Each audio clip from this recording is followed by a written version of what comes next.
पाइशन एकदम यूजलेस हार गया इंसान है जो अपनी जिंदगी लो पेइंग डिस्गस्टिंग जॉब्स में गुजार रहा है। यूनिवर्सिटी से ग्रेजुएट होते ही उसने कई कंपनीज में कुत्ते की तरह काम करना शुरू कर दिया।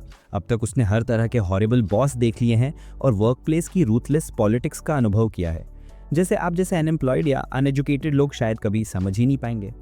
वो अपने ऑफिस की तरफ जा रहा है और मुश्किल से ट्रेन पकड़ पाता है, ऑलमोस्ट स्क्वीज होकर। जब वो कंपनी पहुंचता है तो चेक इन में बस 5 सेकंड बचे होते हैं। वो फुल स्पीड दौड़ता है और समय से चेक इन कर लेता है, इससे पहले कि वो किसी इडियट की तरह फेस प्लांट कर जाए।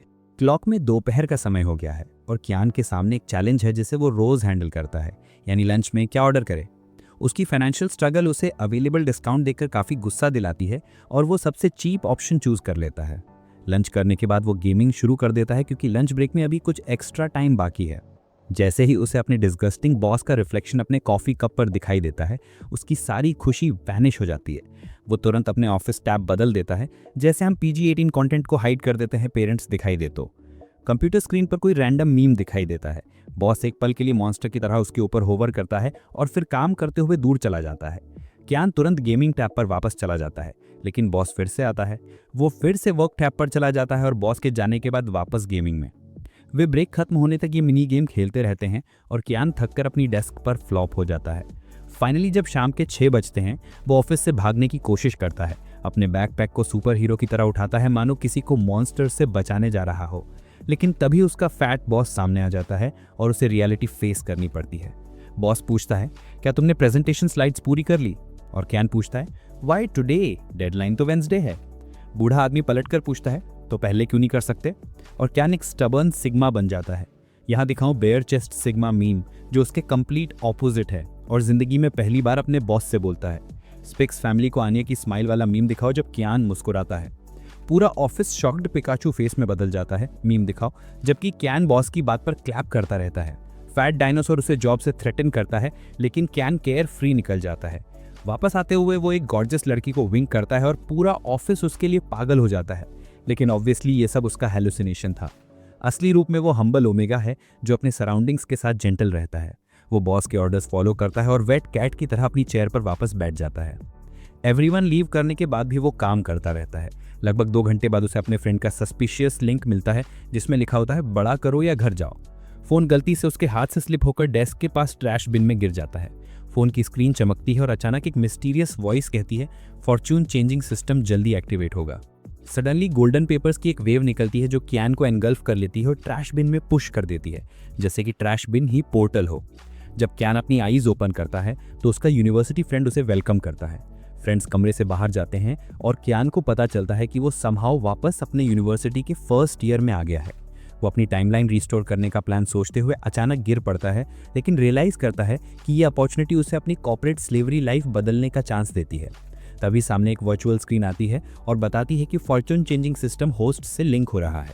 स्क्रीन पर एक वियर्ड टीवी लाइक रोबोट दिखाई देता है जो समहाउ खुद को टीवी हेडेड ह्यूमन में बदल लेता है। ये खुद को रिचेस्ट नाम से इंट्रोड्यूस करता है और बताता है कि यह सिस्टम कियान को स्टार्टअप फंड प्रोवाइड करेगा ताकि वो वेल्दी बन सके।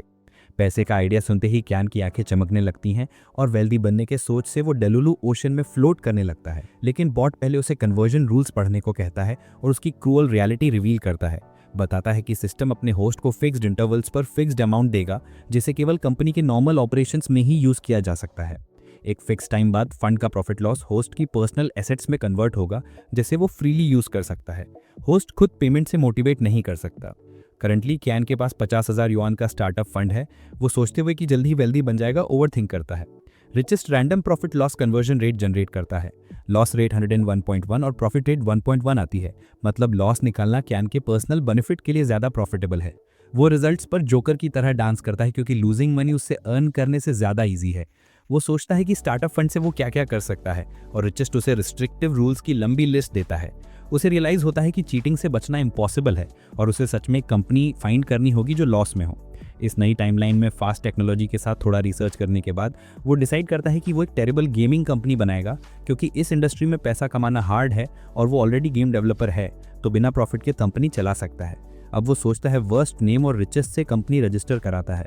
रिचेस्ट जल्दी से रजिस्टर कर देता है और वैनिश होने से पहले वार्न करता है कि फॉर्च्यून चेंजिंग सिस्टम के बारे में किसी को हिंट मत देना। स्क्रीन पर 14 डेज का काउंटडाउन दिखता है, यानी कियान के पास गेम बनाने के लिए सिर्फ 14 दिन हैं। उसका एंथुजियाज्म वैनिश हो जाता है क्योंकि उसके जैसे इडियट के लिए 2 हफ्तों में गेम बनाना ऑलमोस्ट इम्पॉसिबल है। तभी उसका रूममेट वापस आता है और कियान हेजिटेंट होकर पूछता है, क्या 2 हफ्ते में गेम बनाना पॉसिबल है? दोस्त जवाब देता है, अरे यार ये तो बहुत इजी है, और उसे इंट्रोड्यूस कराता है एक नए प्लेटफॉर्म से, एज़रो, जो लोगों को बिना कोडिंग के गेम बनाने की फैसिलिटी देता है और टेम्पलेट्स यूज करने की सुविधा भी देता है। कियान तुरंत एक्साइटमेंट में अपने कमरे से निकलता है और लाइब्रेरी की तरफ भागता है गेम पर काम शुरू करने के लिए। थोड़ी खोजबीन के बाद उसे पता चलता है कि ये प्लेटफॉर्म काफी लिमिटेड है, यहाँ पर कोई अच्छा गेम बनाना मुश्किल है, लेकिन घटिया गेम तो आसानी से बन जाएगा। और हाँ, टेम्पलेट्स भी काफी एक्सपेंसिव हैं। वो 20,000 युवान का सिंपल ड्राइविंग सिमुलेटर टेम्पलेट खरीदता है और बाकी पैसे से गेम कंप्लीट करने के लिए और चीजें एक्वायर करता है। एज़रो में खुद की इनबिल्ट एआई है जो उसे कुछ स्पेशल फीचर्स जोड़ने में हेल्प करती है, लेकिन ओवरऑल ये अभी भी एक घटिया गेम है जो किसी भी गेमर को खेलते समय इरिटेट कर देगा। कियान गेम की प्राइस सिर्फ 1 युआन रखता है और उसे पब्लिश कर देता है, ये सोचकर कि ये अब तक का सबसे फ्लॉप गेम बने। मूल यूनिवर्स में कियान गायब है, उसका शू वहीं रह गया है और उसका फोन ट्रैश बिन में पड़ा है। उसका डिस्गस्टिंग बॉस अचानक बाहर आता है और सोचता है, यार ये आदमी कहाँ गया होगा। कियान पूरी रात ये ऑब्जर्व करता है कि किसी ने उसका गेम डाउनलोड किया है या नहीं। लकीली दिन भर गेम खेलने वाले इनसे लूजर्स भी इस पर ध्यान नहीं देते। वो क्वाइटली अपनी लाइफ के पहले चेक पॉइंट का सेलिब्रेशन करता है, क्योंकि असली जिंदगी तो हमेशा गटर में ही रही है। उसका फ्रेंड और रूममेट मा यांग कमरे में एंटर करता है और कैफेटेरिया से लाया हुआ खाना देता है। कियान स्वादिष्ट खाना खाता है और कमरे में और आवारा लोग घुस आते हैं,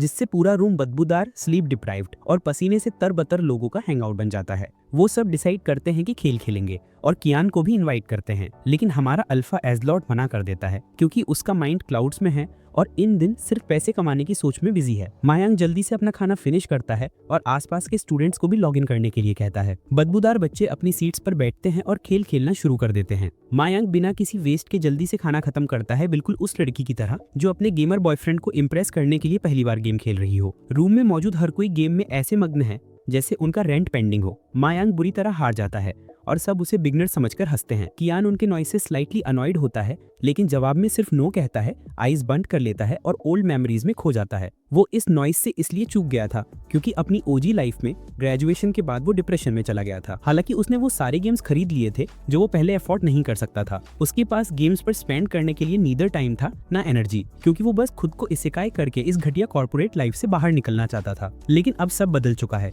और कियान ने इल्यूजन की एक नई कला में मास्टरी हासिल कर ली है, जिससे वो हर समय वेल्दी बनने के सपने देख सकता है। वो अभी से सोचने लगता है कि 50,000 युआन जीतने के बाद वो इन पैसों का क्या करेगा। सबसे पहले डिसाइड करता है कि एक हाई एंड कंप्यूटर परचेज करेगा और बाकी पैसे सोशलाइजिंग और नेटवर्किंग में इन्वेस्ट करेगा। लेकिन तभी एक फैट शुगर बेबी के आने से उनकी मेंटल फैन फिक्शन थ्रेटन हो जाती है। वो वास्तव में शुगर बेबी है या नहीं ये हमारी नॉलेज से बाहर है, लेकिन उन्हें ये हाई टाइटल इसलिए मिला क्योंकि वो अपने बिलीबिली के सब्सक्राइबर्स को शुगर डैडी कहते हैं। वो बिलीबिली का कंटेंट क्रिएटर है, मूलतः चाइना का यूट्यूबर, और उनका मोस्ट पॉपुलर शो है बैड गेम रोस्ट, जिसमें वो ट्रैश गेम्स की रिव्यू करती हैं। हालांकि वो अभी भी ब्रोक हैं क्योंकि बैड गेम क्रिटिसिज्म से कोई अमीर नहीं बनता। न्यू गेम्स को ट्रैश में ढूंढते हुए उनकी नजर कियान के डम्पस्टर टियर गेम पर पड़ती है। इंट्रोडक्शन काफी इंटरेस्टिंग लगता है, इसलिए वो गेम पर क्लिक करती है, जो उसे बिना किसी मेन्यू या स्टार्ट पेज के सीधा गेमिंग स्क्रीन पर ले जाता है।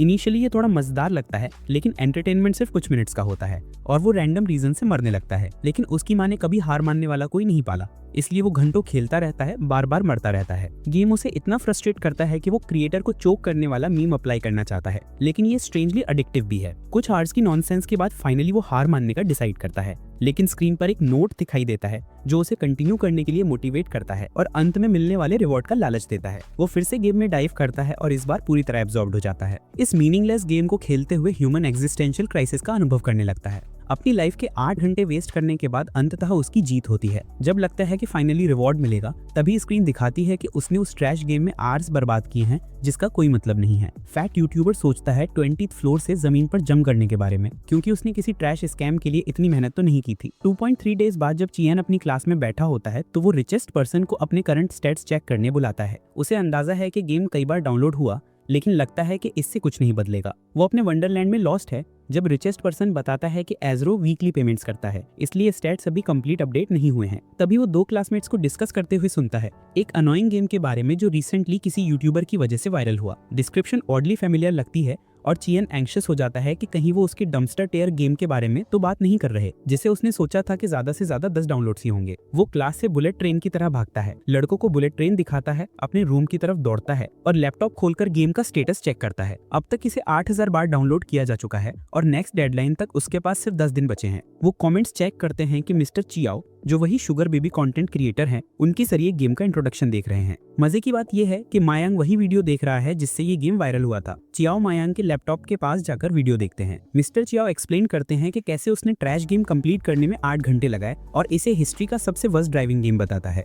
मायांग कहता है कि उसने मिस्टर चियाओ को पहले कभी इतना एक्साइटेड नहीं देखा और इसी वजह से इस वीडियो को उनके बाकी सारे वीडियो से ज्यादा व्यूज मिले हैं। वो रिकमेंड करते हैं कि लोग ये गेम ट्राई करें क्योंकि ये साइमल्टेनियसली बोरिंग और इंटरेस्टिंग लगता है, बिना ये जाने कि चियन का दिमाग इस बात पर घूम रहा है। चियन इस प्रपोजल को फ्लैटली रिजेक्ट कर देता है और लोगों को गेम छोड़ने के लिए कन्विंस करने के वे सोचने लगता है। उसके पीनट शेप्ड माइंड में एक आइडिया आता है कि वो पोलाइटली एक डिस्क्रिप्शन लिखे और लोगों से पैसे वापस करने का रिक्वेस्ट करे, लेकिन कोई भी इसे सीरियसली नहीं लेता और लोगों से कंफर्ट देते हैं कि अरे यार ये तो घटिया गेम ही बनाया। 2-3 दिन बीतते हैं और चियन लुक करता है जैसे किसी डेड बॉडी की तरह। अब तक मायांग भी गेम खेल चुका है और अब वो डेवलपर चिडोरी से मिलना चाहता है। वो चियन को बताता है कि ये गेम कितना फ्रस्ट्रेटिंग है और पूछता है कि उसने कभी इसे ट्राई किया है। चियन अंदर से डेड सा दिखता है और अपने दोस्त की तरफ देखे बिना कहता है ये गेम किसी को भी नहीं खेलना चाहिए था, लेकिन लक उसके साथ खेल रही है, इसलिए ये ट्रैश गेम सडनली फेमस हो जाता है। उसे पता है कि अगर वो इस गेम से 1000 युआन भी अर्न कर लेता है तो उसे सिर्फ 10 युआन ही मिलेंगे। प्रॉफिट लॉस रेशियो पूरी तरह मेस्ड अप है। इसी बीच एक सेक्रेटरी कंपनी सीईओ को एज़रो प्लेटफॉर्म पर डाउनलोड्स के मंथली स्टैट्स देती है। वो बताती है कि इस मंथ उन्होंने 15 कंपनीज अक्वायर की हैं, उनमें से एक इंडिपेंडेंट डेवलपर भी हैं, लेकिन उनकी कंपनी टेंडर टेक्नोलॉजी उनके प्रेफरेंस के हिसाब से बहुत छोटी है। सीईओ थोड़ा सरप्राइज होता है डेवलपर के फर्स्ट गेम के डाउनलोड देखकर। सेक्रेटरी ट्राई करती है सीईओ को खुश करने के लिए और बताती है कि गेम की प्राइस सिर्फ 1 युआन है, इसलिए एक्विजिशन भी कर लें तो ज़्यादा प्रॉफिट नहीं होगा। सीईओ कैजुअली जवाब देता है कि उसे प्रॉफिट की परवाह नहीं है, वो तो बस मोनोपोली एस्टैब्लिश करना चाहता है। वो सेक्रेटरी को इंस्ट्रक्ट करता है कि कंपनी पर क्लोज वॉच रखे, लेकिन लड़की रिप्लाई में कंप्लेन करती है कि उसने उसका नाम गलत लिखा है। उसकी प्रोवोकेटिव बिहेवियर से इरिटेटेड होकर सीईओ तुरंत उसे फायर कर देता है, अपनी रियल सिग्मा कैपेबिलिटीज दिखाते हुए। यहाँ डालो सिग्मा मीम। डेडलाइन पर चियन आखिरी बार होप करता है कि समहाउ उसे लॉस मिले, लेकिन इंटरनेट पर कुछ भी नहीं होता। उसके 70,000 डाउनलोड्स हो जाते हैं, जिससे उसे प्राइवेट यूज़ के लिए सिर्फ 700 युआन मिलते हैं। बस यूं ही पड़े पड़े बिना कुछ किया अमीर बनने का उसका ड्रीम साइटमापन से डिस्ट्रॉय हो जाता है। बताने की ज़रूरत नहीं कि नेक्स्ट राउंड के लिए कंपनी अकाउंट में $300,000 का एक्स्ट्रा फंड ऐड हो जाता है, यानी अब उसे अपने लिए पैसे अर्न करने के लिए $300,000+ लूज करना होगा। रिचेस्ट सिस्टम चियन को नेक्स्ट राउंड के लिए 30 डेज की टाइमलाइन देता है और फिर वैनिश हो जाता है। चियन एक डिस्ट्रेस लड़की की तरह नीज पर गिर जाता है और अपने लाइफ डिसीजंस पर सोचने लगता है। इतनी मेहनत करने के बाद भी उसने सिर्फ 700 युआन कमाए। वो बस एक हैप्पी और यूजलेस इंसान बनना चाहता है जिसे बिना एफर्ट के सब कुछ मिल जाए। अब भी वो यूजलेस है लेकिन खुश नहीं। इस बार उसे फुल 300,000 लूज करने का कोई तरीका ढूंढना होगा। मा यांग ऊपर वाले बंक से नीचे देखती है और चियन को खेलने के लिए इन्वाइट करती है। चियन मुंह बनाता है, जिससे यांग सोचती है कि वो लड़का रिलेशनशिप्स में ऑकवर्ड है क्योंकि वो पहले जैसा ही रूड है। फाइनली वो एक्सेप्ट करता है कि प्रॉफिट लॉस की चिंता उसे कहीं नहीं ले जा सकती। चियन के खेलने की न्यूज़ सुनकर उसके रूममेट्स अपने ब्लैंकेट से बाहर निकल आते हैं। अफसोस, चियन की एक्स्ट्रॉर्डिनरी गेमिंग स्किल्स दिखाने के बावजूद उनकी टीम हारी जाती है और हार का ब्लेम कोई और नहीं बल्कि मिस्टर यूजलेस मायांग है। पूरा ग्रुप उस पर अटैक करता है क्योंकि वो ट्रैश गेम खेलता है और हर बार उन्हें हराता है। मायांग चियन को बचाव के लिए बुलाता है, लेकिन चियन एक्सप्लोड हो जाता है और उसे प्रोफेशनली तरीके से यूजलेस कहता है। ये प्रोफेशनल डेडवेट टर्म उसके दिमाग में बल्ब जला देता है और वो डिसाइड करता है कि वो अपने फ्रेंड की यूजलेसनेस का फायदा उठाएगा। उसे लगता है कि ये आइडिया सोचकर वो बहुत टैलेंटेड है। जब मायांग अपने ड्रीम लैंड में खोया हुआ था, शायद किसी यूनिकॉर्न के बारे में ड्रीम देख रहा था, चियन उसकी क्रीपी स्माइल से उसे जगाता है और ऐसा बिहेव करता है जैसे वो उस लड़के के साथ टीज करने वाला हो। उसने वास्तव में ऐसा किया। नेक्स्ट डे भी क्लास में चियन यांग को ऐसे ऑब्जर्व करता है जैसे अंकल अपने नेफ्यू को देखते हैं। यांग सोचती है कि वो सच में उस आदमी से डर रही है। इस बीच दूसरा गाय सिर्फ अपनी स्टुपिडिटी का यूज करने के बारे में सोचता है। कैफेटेरिया वाला भी चियन को यांग के फेस पर चीक्स रब करते हुए देखता है और सोचता है कि यहाँ कुछ रेनबो नॉनसेंस चल रही है। यांग आखिरकार अपनी लिमिट क्रॉस करता है और एंग्री होकर चियन से पूछता है कि आखिर उसे चाहिए क्या। चियन अपनी डेजर्ट लविंग साइड दिखाते हुए यांग का हाथ पकड़ता है और कहता है कि वो उसे चाहता है। कैफेटेरिया में सभी एक मोमेंट के लिए साइलेंट हो जाते हैं, फिर अपने फोन्स निकालते हैं और फुजोसी लव रिएक्शन मीम्स कैप्चर करना शुरू कर देते हैं। महायांग बच्चे की तरह रोता है, सोचकर कि चियन उसे किस किस चीज़ के लिए चाहता होगा। पूरे दिन की मिसअंडरस्टैंडिंग के बाद पेई चियन उसे गे हैंड्स देना बंद करता है और बताता है कि वो असल में यांग से क्या चाहता है। वो रिवील करता है कि वो एक गेम बनाने का प्लान कर रहा है और यांग से हेल्प चाहता है। फ्रेंडशिप की वजह से यांग रेडी है हेल्प करने के लिए, लेकिन उसे कोई उम्मीद नहीं है क्योंकि गेम बनाने में बहुत पैसा स्पेंड होगा। इसके अलावा उसे इस फील्ड में कोई एक्सपीरियंस नहीं है। यांग अपना आंसर देते हुए चला जाता है। उसे रोकने के लिए चियन ड्रामेटिकली अनाउंस करता है कि लोनली डेजर्ट रोड वही क्रिएट किया था। ये रेवलेशन सिर्फ यांग को स्टॉप नहीं करता, बल्कि उसे पास के डोर से शव करके नीज पर गिरा देता है। वो उस पल पे कियान का सबसे बड़ा सपोर्टर बन जाता है और तुरंत उसके साथ काम करने के लिए रेडी हो जाता है। दोनों हाथों में हाथ डालकर अपनी आने वाली फिल्म की सक्सेस के लिए मेहनत करने का रिजॉल्व करते हैं। बाहर से देखने पर ऐसा लगता है जैसे वो बस खाली समय में एक दूसरे के शरीर को एक्सप्लोर कर रहे हों। मायांग कुछ कोडिंग बुक्स खरीदता है जो इन्हें गेम डेवलपमेंट सीखने में मदद कर सकती हैं, लेकिन वे भी उसकी तरह ही यूजलेस हैं क्योंकि गेम बनाने के लिए वे ईजरो एक नो कोड प्लेटफॉर्म का इस्तेमाल करेंगे। पे कियान उसे एडवाइस करता है कि किताबें पढ़ना वैसे भी बेनिफिशियल है, लेकिन मायांग एक शब्द पढ़ते ही ड्रीम लैंड में लौट जाता है। कियान को बस उसका अनबिलीवेबल होना पसंद है। वो चाहता है कि मायांग अगले 30 दिनों तक आइडल रहे और उसके लिए पूरा पैसा लूज करे। कियान सुबह उठते ही काम पर लग जाता है। उसके दिमाग में एक ही सवाल घूमता है कि वो ऐसा गेम कैसे बनाए जिससे फाइनेंशियल लॉस मैक्सिमाइज हो। क्योंकि प्लेयर्स लोनली डेजर्ट रोड को टेंगडा टेक्नोलॉजी से कनेक्ट करने लगे हैं, इसलिए जो भी गेम वो बनाएगा उसे लोग जरूर नोटिस करेंगे। लेकिन उसके दिमाग में कोई आइडिया नहीं आ पा रहा क्योंकि उसके रूममेट के स्टिंकी सॉक्स बालकनी में पड़े हैं और उसका माइंड ब्लॉक्ड है। वो सिर्फ 3 लाख युआन से कोई बड़ा गेम नहीं बना सकता और बिना गेम बनाए वो अपनी रकम भी स्पेंड नहीं कर सकता क्योंकि फाइन लगेगा। इंडी गेमर्स और मोबाइल गेमर्स की अलग अलग प्रेफरेंसेस की वजह से उसे एक मोबाइल गेम बनाने का आइडिया आता है। वो रिसर्च करता है कि आजकल किस टाइप के मोबाइल गेम्स पॉपुलर हैं और उसे कार्ड गेम का कॉन्सेप्ट सूझता है। कार्ड गेम की शुरुआत चाइना में हुई थी और धीरे धीरे उन्होंने डिजिटल रूप ले लिया। अब गेमर्स को turn based collectible card games खेलने का मौका मिलता है। स्मार्टफोन्स हर जगह होने की वजह से कार्ड गेम्स एंटरटेनमेंट का एक पॉपुलर ऑप्शन बन गए हैं। कियान इस आइडिया को छोड़ने के बारे में सोचता है क्योंकि वो ऐसी स्टाइल में गेम नहीं बनाना चाहता जो ऑलरेडी पॉपुलर हो। लेकिन पॉपुलैरिटी की वजह से कई इंडिपेंडेंट डेवलपर्स भी इस रेस में जंप कर चुके हैं, लेकिन वे कुछ नया नहीं लाते, सिर्फ पॉपुलर कार्ड गेम्स की कॉपी करते हैं। इसी वजह से कार्ड गेम मार्केट बहुत कम्पिटिटिव और रूथलेस हो गया है। फाइनली कियान डिसाइड करता है कि वो एक और कुकी कटर गेम बनाएगा। वो मायांग को जगाता और उसे काम पर लगने के लिए कहता है। वो मायांग को बताता है कि गेम का इंटरफेस डिज़ाइन करने के लिए प्रोफेशनल यूआई डिज़ाइनर्स हायर करेगा। मायांग सजेस्ट करता है कि बेसिक डिज़ाइंस ऑनलाइन मिल जाएंगे और यूआई में सिर्फ माइनर ट्विक्स अन्य होंगे। उसे नहीं पता कि पे कियान के पास $300,000 हैं जिन्हें उसे हर हाल में स्पेंड करना है। मायांग खुद को सेंट लाइक दिखाता है और कन्विंस करता है कि पैसे की कोई समस्या नहीं है। वो पूरी जमा पूंजी गेम में इन्वेस्ट करने को तैयार है। मायोंग इस सोच से मोटिवेटेड होकर पे कियान के नाइव डॉग होने की आइडेंटिटी और स्ट्रेंथन करता है। कियान उसे गेम की स्टोरी लिखने की फ्रीडम भी देता है, लेकिन गेम में अब तक के सबसे popular card game QQ3 kingdoms के कैरेक्टर्स ही स्क्रीन पर दिखाए जाते हैं। मायोंग इस आइडिया पर थोड़ा डाउट करता है क्योंकि पॉपुलर गेम के कैरेक्टर्स से अपनी स्टोरी बनाना डिजास्टर में बदल सकता है और यही पे कियान चाहता भी है। अपनी मिस्चीवियस स्माइल छिपाते हुए पे कियान काइंड सेंसेई का मास्क पहनता है और उसे कन्विंस करता है कि हर इनोवेशन पर पहले लोगों को डाउट होता है। मायांग अभी थोड़ा अनसर्टेन है क्योंकि वे QQ3 किंगडम्स के कैरेक्टर्स बेयरली जानता है। इस रेवलेशन से कियान की खुशी 9000 लेवल क्रॉस कर जाती है और वो मायांग को अश्योर करता है कि इससे वो ज्यादा फ्रीली क्रिएशन कर पाएगा। वो उसे इमेजिनेशन उड़ाने के लिए और एक्सपेरिमेंट करने के लिए इंस्ट्रक्ट करता है। मायांग धीरे धीरे कैरेक्टर्स के बारे में अपनी बिजार परसेप्शन पेश करता है जो एक के बाद एक नॉनसेंस है। उनके कैरेक्टर्स के पैथेटिक पोर्ट्रेल को देखकर कियान उन्हें इस जनरेशन का आइंस्टाइन डिक्लेयर करता है। साथ ही वो उन्हें अपनी डॉलर स्टोर स्पेशल कंपनी में फुल टाइम एम्प्लॉइज भी अपॉइंट करता है जहां उनका मंथली सैलरी 3000 युआन है। दूसरी तरफ एक नया एनालिस्ट मिस्टर ली को बताता है कि QQ3 किंगडम्स डिक्लाइन कर रहा है क्योंकि रेयर कार्ड्स निकालने की रेट बहुत लो है। CEO रिप्लाई करता है कि यही तो इसे एडिक्टिव बनाता है। प्लेयर्स रेयर कार्ड्स निकालने में फेल होते हैं और गेम के एडिक्टेड हो जाते हैं। वो आदेश देता है कि इसे वैसे ही रहने दो और गेम के डिक्लाइन की चिंता मत करो। एनालिस्ट एक और रिपोर्ट पेश करता है। वो बताता है कि टेंगडा टेक्नोलॉजी जिस कंपनी पर वो मॉनिटर कर रहे हैं भी कार्ड गेम्स में एंटर करने की कोशिश कर रही है और वे QQ3 किंगडम्स की राह पर चल रहे हैं। मिस्टर ली एक इविल एनिमे विलन की तरह स्माइल करता है, एक्साइटेड है कि ये इंडी कंपनी उनका ध्यान अट्रैक्ट करने की कोशिश कर रही है। एक ग्रम्पी CEO होने के नाते वो किसी ट्रिवियल रीजन से नए एनालिस्ट को भी फायर कर देता है। जब सब सो रहे होते हैं तो पे कियान अपनी डेलुलु लैंड में बैठा सोचता है कि इस बार उसे $300,000 का लॉस जरूर होगा। मायोंग की नॉनसेंसिकल स्टोरी के साथ उसे बस एक नए आर्टिस्ट चाहिए जो सबसे अगली डिजाइन बनाए ताकि एवरीवन गेम से हेट कर दे। इस बार वो बहुत ऑप्टिमिस्टिक है और ध्यान नहीं देता कि लक उसके साथ खेलने की यूनिक तरीके अपना रही है। कियान योंग को खाना खिलाता है जिसके लिए योंग बहुत थैंकफुल है क्योंकि उसे पहले ही 3000 युआन मिल चुके हैं। वो उसे 3000 युआन देता है क्योंकि सिस्टम इससे ज्यादा अलाउ नहीं करता, वरना वो और भी देता। कियान नेक्स्ट टाइम उसे बारबेक्यू फीड करने का भी ऑफर करता है। योंग सोचता है कि 3 किंगडम्स के कैरेक्टर्स को फीमेल में बदल दें, लेकिन कियान इमीडिएटली रिजेक्ट कर लेता है क्योंकि ये पहले ही एक एनिमे में इस्तेमाल हो चुका है और अगर फीमेल कैरेक्टर्स होंगे तो ओटाकू ट्रोल जरूर डाउनलोड करेंगे। वो अपनी रिफ्यूज़ल जस्टिफाई करता है कि इससे उनकी यूनिकनेस डिस्ट्रॉय हो जाएगी। चूंकि मा योंग कियान का प्रोफेशनल डॉग है, इसलिए वो कोई ऑब्जेक्शन नहीं करता और मिस्टेक करने से रोकने के लिए धन्यवाद भी करता है। इसके बाद दोनों गेम के कॉन्सेप्ट डिजाइन के लिए बोटिंग पर जाते हैं। कियान समहाउ मा योंग का माइंड कन्विंस करता है कि अट्रैक्टिव यूआई डिजाइन जरूरी नहीं है, क्योंकि इससे योंग की सेंशुअल स्टोरी से अटेंशन डिस्ट्रैक्ट होगा। दोनों के बीच कुछ सेटल होमो इरोटिक इंटरेक्शंस भी होती हैं, जिन्हें देखकर नेविगेटर जेलस होता है।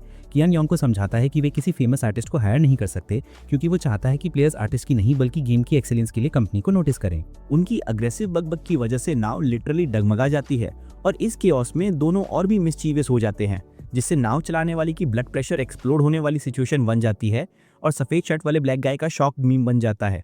मा यांग पेई कियान को हक करते हुए कहता है कि वो एक काइंड डेवलपर है जो बस यही चाहता है कि प्लेयर्स गेम प्ले का एंजॉयमेंट ले, ना कि कार्ड्स को अपनी फर्स्ट प्रायोरिटी बनाए। वो यहाँ तक सजेशन देता है कि किसी आर्टिस्ट को हायर ही ना किया जाए और खुद डिजाइन बनाने की ऑफर करता है। पेई कियान इससे एग्री नहीं होता और डिबेट शुरू हो जाती है। इस डिबेट की वजह से नाव ऑलमोस्ट फ्लिप हो जाती है और एंटी गे ओल्ड सेलर पानी में गिरा दिया जाता है। सिचुएशन सेटल होने के बाद पेई कियान मा यांग को उस आर्टिस्ट के बारे में बताता है जिसे उसने गेम डिजाइन के लिए चुना है। ये एक इंडिपेंडेंट आर्टिस्ट है जिसका पोर्टफोलियो सिर्फ चीबीज से भरा है। मा यांग थोड़ा हेजिटेंट है क्योंकि ऐसा लगता है कि आर्टिस्ट को रियलिस्टिक डिजाइन्स का कोई एक्सपीरियंस नहीं है, लेकिन हमेशा की तरह वो कियान के प्लान में फंस जाता है और उसके आइडियाज फॉलो करता है। कियान एक चीबी डिजाइन आर्टिस्ट चाहता है क्योंकि रियलिस्टिक डिजाइन शायद बहुत खराब होंगे, लेकिन वो मा यांग के सामने अपने डिसीजन को जस्टिफाई करता है कि अगर आर्टिस्ट सिर्फ चीबीज में एक्सपीरियंस्ड है तो वो यूनिक डिजाइन्स बना सकता है। कभी कभी कियान भी हैरान रह जाता है कि यांग के साथ उसकी गैस लाइटिंग कितनी ईजिली काम कर जाती है। यांग आर्टिस्ट से कॉन्टैक्ट करता है और अगले दिन के लिए इंटरव्यू शेड्यूल करता है। वे कंपनी के लिए एक बैनर बनाते हैं और वर्चुअल इंटरव्यू के लिए रेडी हो जाते हैं। यांग अपनी ड्रेस शर्ट के नीचे एक रियल फुटबॉल जैसी प्यारी येलो बॉक्सर पहनता है और कियान उसे प्रोफेशनल रहने की और इमेज मेंटेन करने की एडवाइस देता है। इंटरव्यू शुरू होता है और दोनों मिलते हैं ग्लूमी इंट्रोवर्टेड लड़के से जिसका फेवरेट काम शायद खुद को अलाइव रखने के तरीके ढूंढना और मेलनकली एक्सप्रेशन दिखाना है। मा यांग अपना और कंपनी का इंट्रोडक्शन देता है, बाकी सब कियान पर छोड़ देता है। वे खड़े हो जाते हैं कियान के पीछे, जिससे उनकी प्रोफेशनल इमेज थोड़ी डाइल्यूट हो जाती है जो उन्होंने बड़े स्ट्रगल के बाद बनाई थी। कियान आगे बढ़ते हैं और कहते हैं कि उन्हें रियलिस्टिक डिजाइन्स चाहिए और आर्टिस्ट को कंप्लीट फ्रीडम है। इंटरव्यू लेने वाले रुआन गंगजिन ने सवाल किया कि अगर उन्हें चीपी डिजाइन्स नहीं चाहिए तो उन्हें क्यों हायर किया जा रहा है।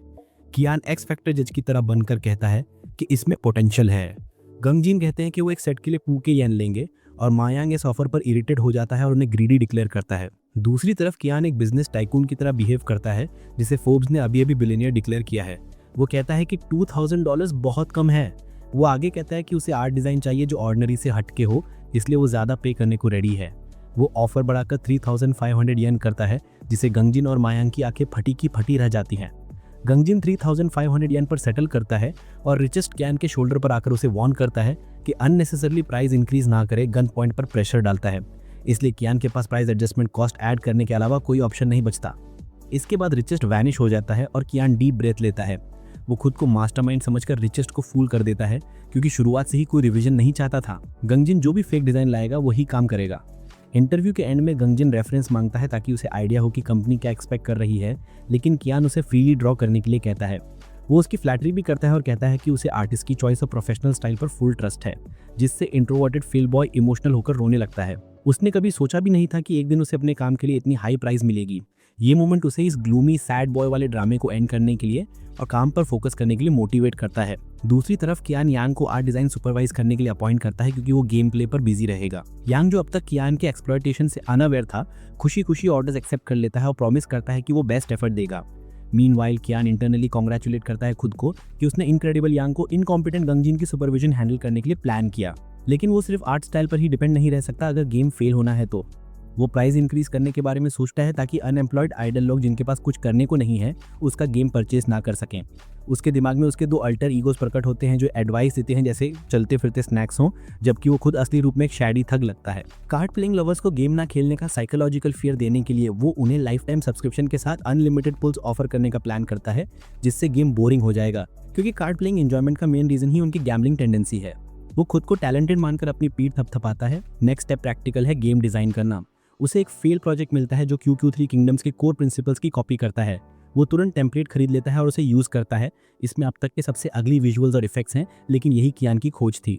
दूसरी तरफ गंगजिन अपने आर्टिस्ट फ्रेंड्स के साथ बैठा है जो आर्ट डिजाइन में हेल्प करेंगे और कॉन्ट्रैक्ट रिक्वायरमेंट्स और कैरेक्टर डिस्क्रिप्शंस पढ़ रहे हैं। उन्हें यकीन नहीं हो रहा कि टेंगडा टेक्नोलॉजी ने ऐसे कैरेक्टर्स कैसे डिजाइन किए हैं। गंगजिन के फ्रेंड्स को तो ये लगता है कि स्कैम भी हो सकता है क्योंकि क्लाइंट इतना पैसा पे करने को रेडी नहीं है। गंगजिन बताता है कि उसके अकाउंट में पैसे ऑलरेडी डिपॉजिट हो चुके हैं, जो और भी शॉकिंग है। रिक्वायरमेंट्स टफ है लेकिन वो हमेशा के लिए चीबीज में स्टक नहीं रहना चाहता, इसलिए इसे कंप्लीट करेगा। उसके फ्रेंड्स अपने ग्लूमी फ्रस्ट्रेटेड दोस्त को आगे बढ़ते देखकर इंस्पायर्ड होते हैं और काम को सीरियसली लेने का डिसीजन लेते हैं। गंगजिन अपनी पर्सनल आर्ट स्टाइल वॉश और ऑयल पेंटिंग अडॉप्ट करने का डिसीजन लेता है, जिसे उसके फ्रेंड्स बहुत डिसअपॉइंटिंग मानते हैं। लेकिन गंगजिन को फुल कॉन्फिडेंस है क्योंकि डिज़ाइन की मेन नीड एपिक क्रिएशन है जो इस स्टाइल के साथ परफेक्टली मैच करती है। वो आदमी जो पहले अंधकार और उदासी का मैसेंजर लगता था, अचानक उसकी आंखों में स्पार्क आ जाती है।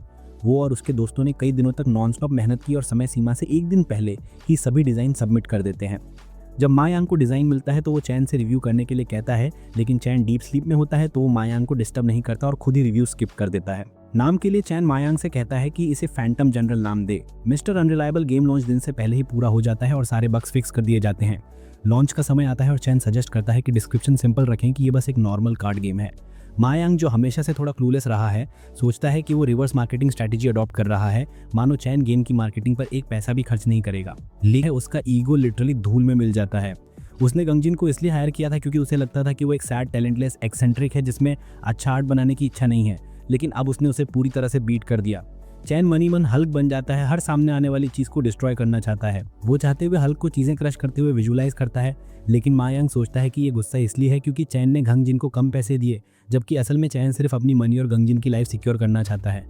वो यांग को कहकर भगा देता है कि वो अकेला रहना चाहता है, जिससे यांग को लगता है कि चैन किसी साइकोलॉजिकल ट्रॉमा से गुजर रहा है। कई दिनों तक मेन कैरेक्टर की तरह फील करने के बाद चैन की आंखों में वेट कैट टेंशन को एनकैप्सुलेट करता है। हालांकि डेलुलु लैंड के अध्यक्ष के रूप में वो खुद को फिर से ये यकीन दिलाने में कामयाब हो जाता है कि ये गेम फ्लॉप होने वाला है। उसे लगता है कि QQ 3 किंगडम्स के फैंस सुंदर आर्ट डिजाइन्स पसंद करते हैं और मार्केट अस्थिर है, इसलिए फ्लॉप होने की संभावना अभी भी बनी हुई है। वो एक बेतुका सिनेरियो भी इमेजिन करता है जिसमें ग्वांगजिन अपने डिजाइन्स पर रोता है क्योंकि किसी को पसंद नहीं आए और वो व्यक्ति के डिसअपॉइंटमेंट पर हंस रहा है। वो पक्का यकीन रखता है कि डेलुलु ही एकमात्र सलुलु है और इस बार भी वो इसी उम्मीद पर कायम रहेगा। और लकी बात यह है कि उसकी उम्मीद किसी तरह कामयाब हो जाती है क्योंकि अगले ही दिन गेम पर और आर्ट डिजाइन गेम के एनवायरनमेंट से मैच नहीं करता। नकारात्मक रिव्यूज सुनते ही चैन का डिप्रेशन इंस्टेंटली दूर हो जाता है और उसका माइंड लिटरली 7th हेवन में पहुंच जाता है। मा यांग को लगता है कि वो आदमी पागल हो गया है जो इतनी एक्साइटमेंट के साथ इसके बारे में बात कर रहा है, और कहता है कि ऑब्वियसली किसी ने ट्रोल्स हायर किए हैं ताकि वो इन रियल रिव्यूज पर भरोसा न करें। वो अपना कीबोर्ड वॉरियर मोड भी ऑन कर देता है और एक नेगेटिव रिव्यू का जवाब टाइप करता है, लेकिन चैन उसे रोक देता है क्योंकि रिव्यूज बहुत ज़्यादा हैं और वो उन सभी का जवाब नहीं दे सकता। वो यांग से कहता है कि इसे हल्के में लें और गेम में होप बनाए रखें। यांग का ब्यूकूफ माइंड हमेशा की तरह चैन के बिहेवियर के लिए एक्सक्यूजेस बना देता है। वो सोचता है कि चैन एक स्ट्रॉन्ग सिग्मा बॉय है जिसे कोई तोड़ नहीं सकता। कोई भी एंड्रयू टेट का वीडियो दिखाओ है और उसकी मिस्चीवियस प्लान्स से हमेशा की तरह ऑब्लिवियस है। ग्वांगजिन यांग से पूछता है कि क्या मिस्टर पेई को डिजाइन्स में कोई प्रॉब्लम है, और यांग रिप्लाई देता है कि और कुछ नहीं किया जा सकता। ग्वांगजिन और उसके दोस्तों को लगता है कि चैन ने उनका क्लाइंट बनकर उन्हें सच में बहुत बड़ा अपॉर्चुनिटी दे गया है क्योंकि उसने उन्हें अच्छी खासी रकम दी है और कोई रिविजन्स भी नहीं मांगे। उसके दोस्त उसे कहते हैं कि ये सब उसके टैलेंट की वजह से पॉसिबल हुआ है। हालांकि ग्वांगजिन जोड़ कंफ्यूज है कि चैन गेम को किस डायरेक्शन में ले जा रहा है क्योंकि डिस्क्रिप्शन बोरिंग है और उसने गेम का कोई एड्स भी नहीं देखा। उसके फ्रेंड्स समझाते हैं कि ऐसा इसलिए हो रहा होगा क्योंकि गेम अभी टेस्टिंग फेज में है और सभी कंपनीज मार्केटिंग में इन्वेस्ट करती हैं। तीनों कंक्लूड करते हैं कि टैंगडा टेक्नोलॉजी फियरलेस है और रूल्स फॉलो नहीं करती। असल में ये अल्फा की कंपनी है जो इंडस्ट्री में अपना नाम मजबूत करना चाहती है। ग्वांगजिन गेम प्ले करता है और कंक्लूड करता है कि गेम प्ले बहुत सिंपल है, यहाँ तक कि UI और फंक्शंस भी बहुत डल हैं। हालांकि अगर कुछ है जो उसे इस गेम में सबसे ज़्यादा पसंद है तो वो है उसके खुद के बनाए हुए कार्ड डिज़ाइंस। उसके स्टैंडर्ड्स इतने लो हैं कि वो अपने डिज़ाइंस के चारों ओर ग्लोइंग इफेक्ट्स देखकर ही खुश हो जाता है। इस घटिया गेम से डिसअपॉइंटेड होने के बजाय वो खुश होता है कि उसके डिज़ाइंस दूसरों के इन्फ्लुएंस में नहीं हैं। हालांकि एक चीज़ उसे कंफ्यूज करती है कि ये game rare cards candy style बांटता है। कैश शॉप में केवल एक चीप सब्सक्रिप्शन प्लान है जो यूजर्स को रेयर कार्ड्स निकालने का एक्स्ट्राऑर्डिनरी चांस देता है। वो खुद को कन्विंस करता है कि शायद गेम अभी टेस्टिंग फेज में है, लेकिन उसका पेशेंस टूट जाता है और वो मा यांग को चेक करने के लिए बुलाता है। वो अपनी कंसर्न्स यांग को बताता है और यांग रिप्लाई देता है कि ये ऑफिशियल लॉन्च है और शॉप में कोई नई आइटम्स ऐड नहीं होंगे। ग्वांगजिन का माउथ वाइड ओपन रह जाता है क्योंकि अगर वो ऐसे ही चलते रहे तो उन्हें कोई प्रॉफिट नहीं होगा। मायांग कहते हैं कि उन्हें भी समझ नहीं आता कि ये चैन का आइडिया है। चैन ने जस्टिफाई किया कि प्लेयर्स ऑलरेडी 1 युआन खर्च कर चुके हैं, इसलिए ज़्यादा माइक्रो ट्रांजैक्शंस नहीं होने चाहिए। ग्वांगजिन मायांग आगे कहते हैं कि चैन इनिशियली सब्सक्रिप्शन प्लान ऐड नहीं करना चाहते थे, लेकिन उन्हें लगा कि कुछ प्लेयर्स इसे पसंद कर सकते हैं, इसलिए उन्होंने आखिरकार इसे ऐड कर दिया। उनका बिलीफ है कि चैन ग्वांगजिन को यकीन नहीं होता कि इस दुनिया में इतना काइंड हार्टेड डेवलपर भी है। मायांग इस बात का समर्थन करता है और आगे कहते हैं कि चैन ने अपनी सारी मनी गेम पर खर्च कर दी और मार्केटिंग पर खर्च करने के लिए उसके पास कुछ बचा भी नहीं, इसलिए वो एक दिन पहले ट्री पर पंच मारने गया था। फिर चैन के 2 सबसे बड़े मीट राइटर्स अपने पिता की अर्निंग्स की तारीफ करते हुए बच्चों की तरह रोने लगते हैं। ग्वांगजिन अपने दोस्तों को ये मनगढ़ंत स्टोरी सुनाता है, जिससे वो दोनों शॉक्ड रह जाते हैं। उनके लिए ये मानना मुश्किल है कि टेंगडा एक ब्रोक कंपनी है जिसके पास एड्स पर खर्च करने के लिए पैसा नहीं है। ग्वांगजिन और भी ज़्यादा एंग्री हो जाता है कि मनी की कमी के बावजूद चैन ने कभी किसी के साथ रफ बिहेवियर नहीं किया, लेकिन वो जानता है कि कंपनी ऐसे गेम से कोई प्रॉफिट नहीं कमा सकती, इसलिए वो इसे फिक्स करने की रिस्पॉन्सिबिलिटी लेता है। दूसरी तरफ जिसे सब हेल्पलेस म्यू म्यू समझते हैं, वो गेम के फेलियर का सेलिब्रेशन कर रहा था। हालांकि हर बार की तरह उसके ड्रीम्स और होप्स तब शाटर हो जाते हैं जब मायांग दौड़कर उसकी ओर आती है, उसे हग करती है और खुशी से बताती है कि गेम से फन नाइट में 10,000 प्लस डाउनलोड्स अचीव कर लिए हैं। चैन समझ नहीं पा रहा कि जब कोई एड्स नहीं दिखाया गया तो गेम को डाउनलोड्स क्यों मिल रहे हैं, और तो और मेल पर कई सारे नए 5 स्टार रिव्यूज भी आ गए हैं, जिसके वेट से चैन ओवरवेल्म्ड हो गया है। रिव्यू ने एक आर्टिस्ट ग्रुप चैट में मदद मांगी थी। उसके फ्रेंड्स हैरान थे कि एक इंट्रोवर्टेड डिफीटेड इंसान जो कभी ग्रास भी टच नहीं मांग सकता था। फिर गेम की बात फैली और ये ओवरनाइट वायरल हो गया। ग्वांगजिन को लगता है कि उसने एक सारी जनरेशन को कर्ज कर रहा था। चियान उससे पूछता है, जब हम सिर्फ बिजनेस पार्टनर्स हैं तो तुम्हें इतनी परवाह क्यों है? और वो जवाब देता है कि उसकी काइंडनेस ने उसे डीपली इंप्रेस किया है। वो क्वाइटली बैठकर उसे पैसे खोते हुए नहीं देख सकता था, क्योंकि वो जानता था कि इसमें कितनी मेहनत लगी होगी। चियान मन ही मन चाहता है कि वो आदमी उसे डिस्ट्रॉय कर दे, क्योंकि उसने जो किया है उसे सिर्फ उसके पैसे पर असर पड़ेगा, गेम की हार पर नहीं। फिर वो अग्रेसिव और सरकास्टिक टोन में उसकी मदद करने के लिए थैंक्स कहते हुए फोन कट कर दे। पहले इतना काम क्यों था? लेकिन उसके दिमाग में एक सवाल घूमता रहता है, आखिर ट्रोल्स को शुरुआत में किसने रखा था? पता चलता है कि वो कोई और नहीं बल्कि मिस्टर ली थे। अब उनके पास एक नई सेक्रेटरी है जो उनके सामने लिटरली एक रूस्टर की तरह बैठी है। वही पहले नेगेटिव रिव्यूज के लिए ट्रोल्स हायर करने की वजह थी, लेकिन प्लान फेल हो गया। श्री ली मानते हैं कि टेंगडा टेक्नोलॉजी उनकी कंपनी को हराना चाहती थी, इसलिए उन्होंने QQ3 किंगडम जैसा गेम बनाया। वो अपनी नई सेक्रेटरी को ऑर्डर्स देते हैं कि रिवेंज में टेंगडा को अक्वायर करने की प्रोसेस फास्ट ट्रैक करें। इसी बीच कहीं हम देखते हैं कि गेम्स की लिस्ट में टॉप पर पहुंच गया। चियान ग्राहक सेवा से इस बारे में बात करने के लिए खाली बाथरूम में जाता है। वो रिक्वेस्ट करता है कि इस गेम को रेकमेंडेड गेम्स की लिस्ट से हटाया जाए, और ये रिक्वेस्ट पहली बार की जा रही है। कस्टमर सर्विस स्टाफ सजेस्ट करता है कि अगर वो सचमुच चाहता है तो उसे अपने हायर एप्स को एक गेम रीप्ले करके दिखाना चाहिए, लेकिन उसी समय रिचेस सडनली अपीयर होते हैं और याद दिलाते हैं कि ये अगेंस्ट रूल्स हैं। चियान के पास सिर्फ अपना रिक्वेस्ट विड्रॉ करने का ही ऑप्शन बचता है। रिचेस उसे एक इविल स्माइल देते हैं, मानो फिर से मजाक उड़ाया जा रहा हो कि वो लॉस में ना जाए। दूसरी तरफ चियान उदास होकर मुंह बनाता है। अब फाइनल डेडलाइन आ चुकी है, इसलिए उसे फिर से उस टेरिफाइंग काउंटिंग प्रोसेस का सामना करना पड़ता है। गेम ने लॉन्च के बाद से 2 लाख रुपीस का प्रॉफिट कमाया है, और सारी कैलकुलेशंस के बाद चियान को इस राउंड में अपनी पर्सनल वेल्थ के लिए सिर्फ 2,000 रुपए मिलते हैं। वो रिचेस को कॉन्ग्रेचुलेट करता है क्योंकि फॉर्चून ऑल्टरिंग सिस्टम बार बार उसके पैसे लूट रही है। नेक्स्ट राउंड तुरंत शुरू होता है, जिसमें उसे 5 लाख युआन की स्टार्टिंग फंड के साथ 90 डेज मिलते हैं। चियान अच्छी तरह जानता है कि अब लॉस ऑलमोस्ट इम्पॉसिबल है, क्योंकि उसके 2 गेम्स पहले ही प्रॉफिट जनरेट कर रहे हैं। साथ ही उसका स्टार्टिंग फंड कॉन्स्टेंटली ग्रो करता है, जिससे हर राउंड लास्ट राउंड से ज्यादा चैलेंजिंग हो जाता है। वो रिचेस से कहता है कि अब अपना स्टार्टिंग फंड ना बढ़ाएं, लेकिन वो वियर्ड रोबोट उसकी एक नहीं सुनता।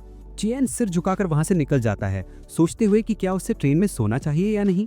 इसी बीच मिस्टीरियस मिस्टर ली सरप्राइजिंगली हैप्पी हैं और अपने सेक्रेटरी को ऑर्डर्स देते हैं कि किसी भी कीमत पर टेंगडा को अक्वायर करें। चूंकि पैसा उनके लिए ऑलरेडी बर्डन है, इसलिए खर्च करने में उन्हें कोई प्रॉब्लम नहीं होती। चियान एक बोरिंग फुटबॉल मैच देख रहा है और इस हेल से बाहर निकलने के नए वेज सोच रहा है। वो हर बार की तरह अपनी स्ट्रैटेजी बदलने की सोचता है। तभी मा यांग का सडन फोन आता है। वो बताता है कि फोहे कैपिटल नाम की कंपनी टेंगडा टेक्नोलॉजी को अक्वायर करना चाहती है। चियान की प्यूपिल्स लिटरली डॉलर साइंस में बदल जाती हैं, लेकिन डॉलर साइंस के साथ फॉर्चून ऑल्टरिंग सिस्टम के वार्निंग आइकन्स भी ब्लिंक करने लगते हैं। चियान मुंह बनाता है जैसे केक ऑफ आइडल्स फाइन्स के लिए एग्यो कर रहे हों। जुंगकुक भी मुंह बनाता है और यांग को प्रपोजल रिजेक्ट करने को कहता है। यांग रिप्लाई देता है कि कंपनी प्राइस पर नेगोशिएट करने को रेडी है और उन्होंने 50 मिलियन युआन की ऑफर दी है। चियान आंसुओं से लड़ते हुए यांग से फिर कहता है कि इस अमेजिंग ऑफर को रिजेक्ट कर दो और यांग बताता है कि कंपनी ने 50 मिलियन और देने का प्रपोजल दिया है। चियान की सारी एनर्जी ड्रेन हो जाती है और वो लिटरली टीयर स्ट्रीम डाउन करता है। वो सचमुच इस लाइफ चेंजिंग ऑफर को रिजेक्ट नहीं करना चाहता, लेकिन उसके पास कोई चॉइस नहीं है। यांग समझ नहीं पाता कि चियान इस गोल्डन अपॉर्चुनिटी को क्यों छोड़ रहा है। फुहे कैपिटल फिर एक्विजिशन की बजाय इन्वेस्टमेंट का ऑफर रखती है, लेकिन चियान इन्वेस्टमेंट नहीं चाहता, इसलिए वो यांग से कहता है कि वो अपना एक सवाल कंपनी तक पहुंचा दे। श्रीली ये सुनकर स्टन रह जाते हैं कि तेंगदा ने उनका ऑफर रिजेक्ट कर दिया और उससे भी वर्स्ट उन्होंने फुहे कैपिटल में इन्वेस्ट करने का ऑफर दिया है। श्रीली को लगता है कि ये शेयर इंसल्ट है, लेकिन साथ ही उन्हें तेंगदा चलाने वाला व्यक्ति भी इंटरेस्टिंग लगता है। वो सुकुना की ईविल लाफ निकालते हैं और अनाउंस करते हैं कि अब उनका पूरा फोकस तेंगदा पर है। चियान यांग को बारबेक्यू खिलाता है जैसा उसने पहले प्रॉमिस किया था। यांग वेल की तरह खाता है जबकि चियान उसके सामने बैठा अपने थॉट्स में खोया हुआ है।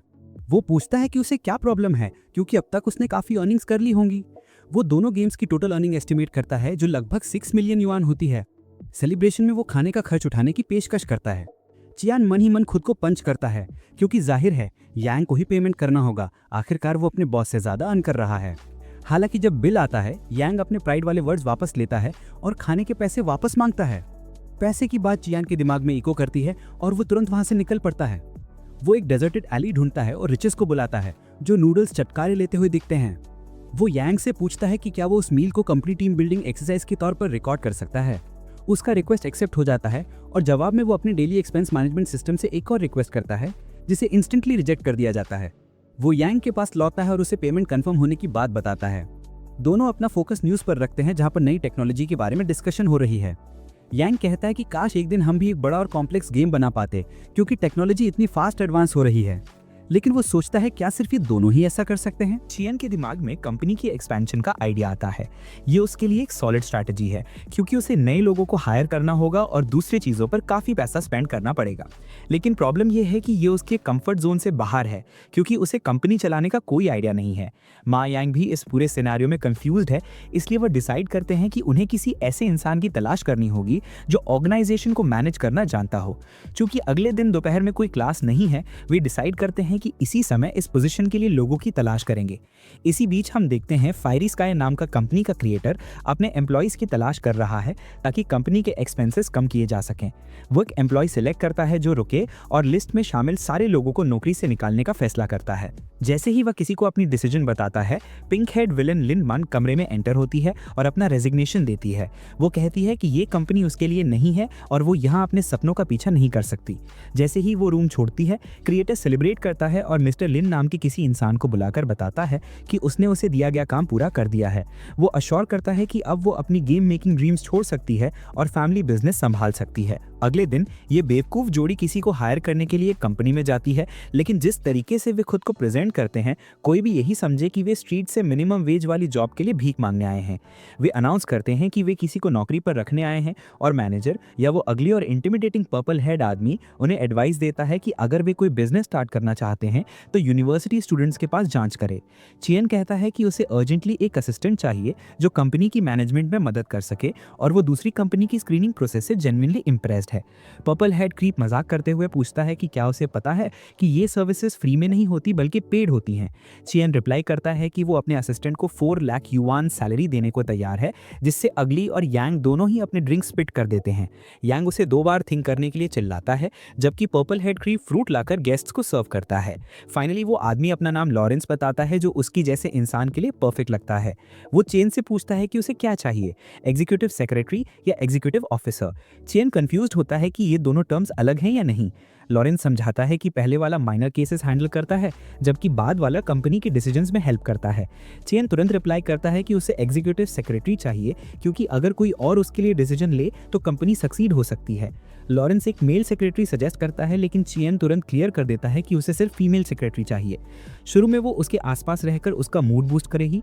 लॉरेंस सोचता है कि चियन फीमेल सेक्रेटरी इसलिए चाहता है क्योंकि वो इजीली डिस्ट्रैक्ट हो जाता है मेल से। बेसिकली वो उसे एक प्रेस्टीजियस कम्युनिटी मेंबर बना रहा है, लेकिन लॉरेंस खुद ज्यादा स्ट्रॉन्ग गे वाइब शो कर रहा है। वो दोनों गेस्ट्स को फीमेल सेक्रेटरी का प्रोफाइल दिखाता है जो एक बेवकूफ कॉर्पोरेट लो क्वालिटी वाइब देती है। उसका प्रोफाइल स्ट्रॉन्ग है, लेकिन वो सोच समझकर अगली कंपनी चूज कर रही है क्योंकि उसने रिसेंटली एक बड़ी कंपनी छोड़ दी है। लॉरेंस ने उसे कुछ बड़ी कंपनी सजेस्ट की, लेकिन उसने सब रिजेक्ट कर दिया क्योंकि वो किसी मेल के अंडर काम नहीं करना चाहती। चियन पूछता है कि वो तेंगने क्यों सजेस्ट कर रही है, क्योंकि वहाँ भी मेल है, और लॉरेंस आंख मारते हुए कहती है कि वो अलग है। चियन कंफ्यूज्ड है कि उसका मतलब क्या है, लेकिन फिर भी वो इंस्टेंटली उस लड़की को अपनी सेक्रेटरी चुन लेता है। लिन वान रूम के ठीक बाहर बैठी अपने फोन पर न्यूज़ देख रही है, जहां पैंटम जनरल पर डिस्कशन हो रही है। चियन, यांग और लॉरेंस उसके पास से गुजरते हैं और चियन उसे रोकते हुए कहता है कि इस न्यूज़ पर बिलीव ना करे।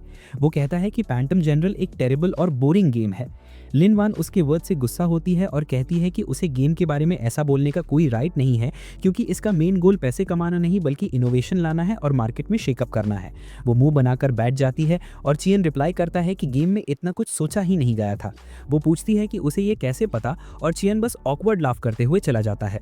जाते हुए लॉरेंस बताता है कि चियन की पोटेंशियल सेक्रेटरी शिन हाइलू कल दोपहर में मिलने वाली है। उनके जाने के बाद वो लिनवन के पास आता है और पूछता है कि क्या वो नौकरी की तलाश में है। लिनवन येस में रिप्लाई करती है और आगे बताती है कि उसका पहले से ही एक गोल है। वो तेंगदी टेक्नोलॉजी में गेम डेवलपर के रूप में अप्लाई करना चाहती है, लेकिन ऑनलाइन कुछ ना मिलने पर यहाँ पूछने आई है। लॉरेंस हंसते हुए बताती है कि जिस आदमी से उसने अभी बात की थी वो तेंगदी टेक्नोलॉजी का CEO पेंग कियान है। लिनवन नर्वस हो जाती है और तुरंत उनके पीछे दौड़ती है, लेकिन अनफॉर्चुनेटली वो उन्हें कैच नहीं कर पाती। कहीं और हम शिन हाइलू को एक फैट अगली औरत को शराब सर्व करते हुए देखते हैं। वो विलेन उसके हाथों को टच करता है और उसे अनअबैशडली डिस्टर्ब करता है। शिन हाइलू कहती है कि ये महीने में 5वीं बार हो रहा है, और साथ ही उसके फेस पर एक ब्यूटीफुल सांझी इंस्पायर्ड केक आती है। साथ ही वो शानदार स्टाइल में ऑरा फॉर्म करती है और वहीं हार मान लेती है। नेक्स्ट डे ब्यूटीफुल शिन हाइलू की मीटिंग पेई कियान से एक कैफे में होती है। वे एक दूसरे को इंट्रोड्यूस करते हैं और तुरंत कॉन्वर्सेशन शुरू करते हैं। शिन हाइये तेंगदे टेक्नोलॉजी की सक्सेस की तारीफ करती है, हालांकि ये एक सिंपल स्टार्टअप है। उसे ये भी अच्छा लगता है कि चियन को मेल सेक्रेटरीज में कोई इंटरेस्ट नहीं है।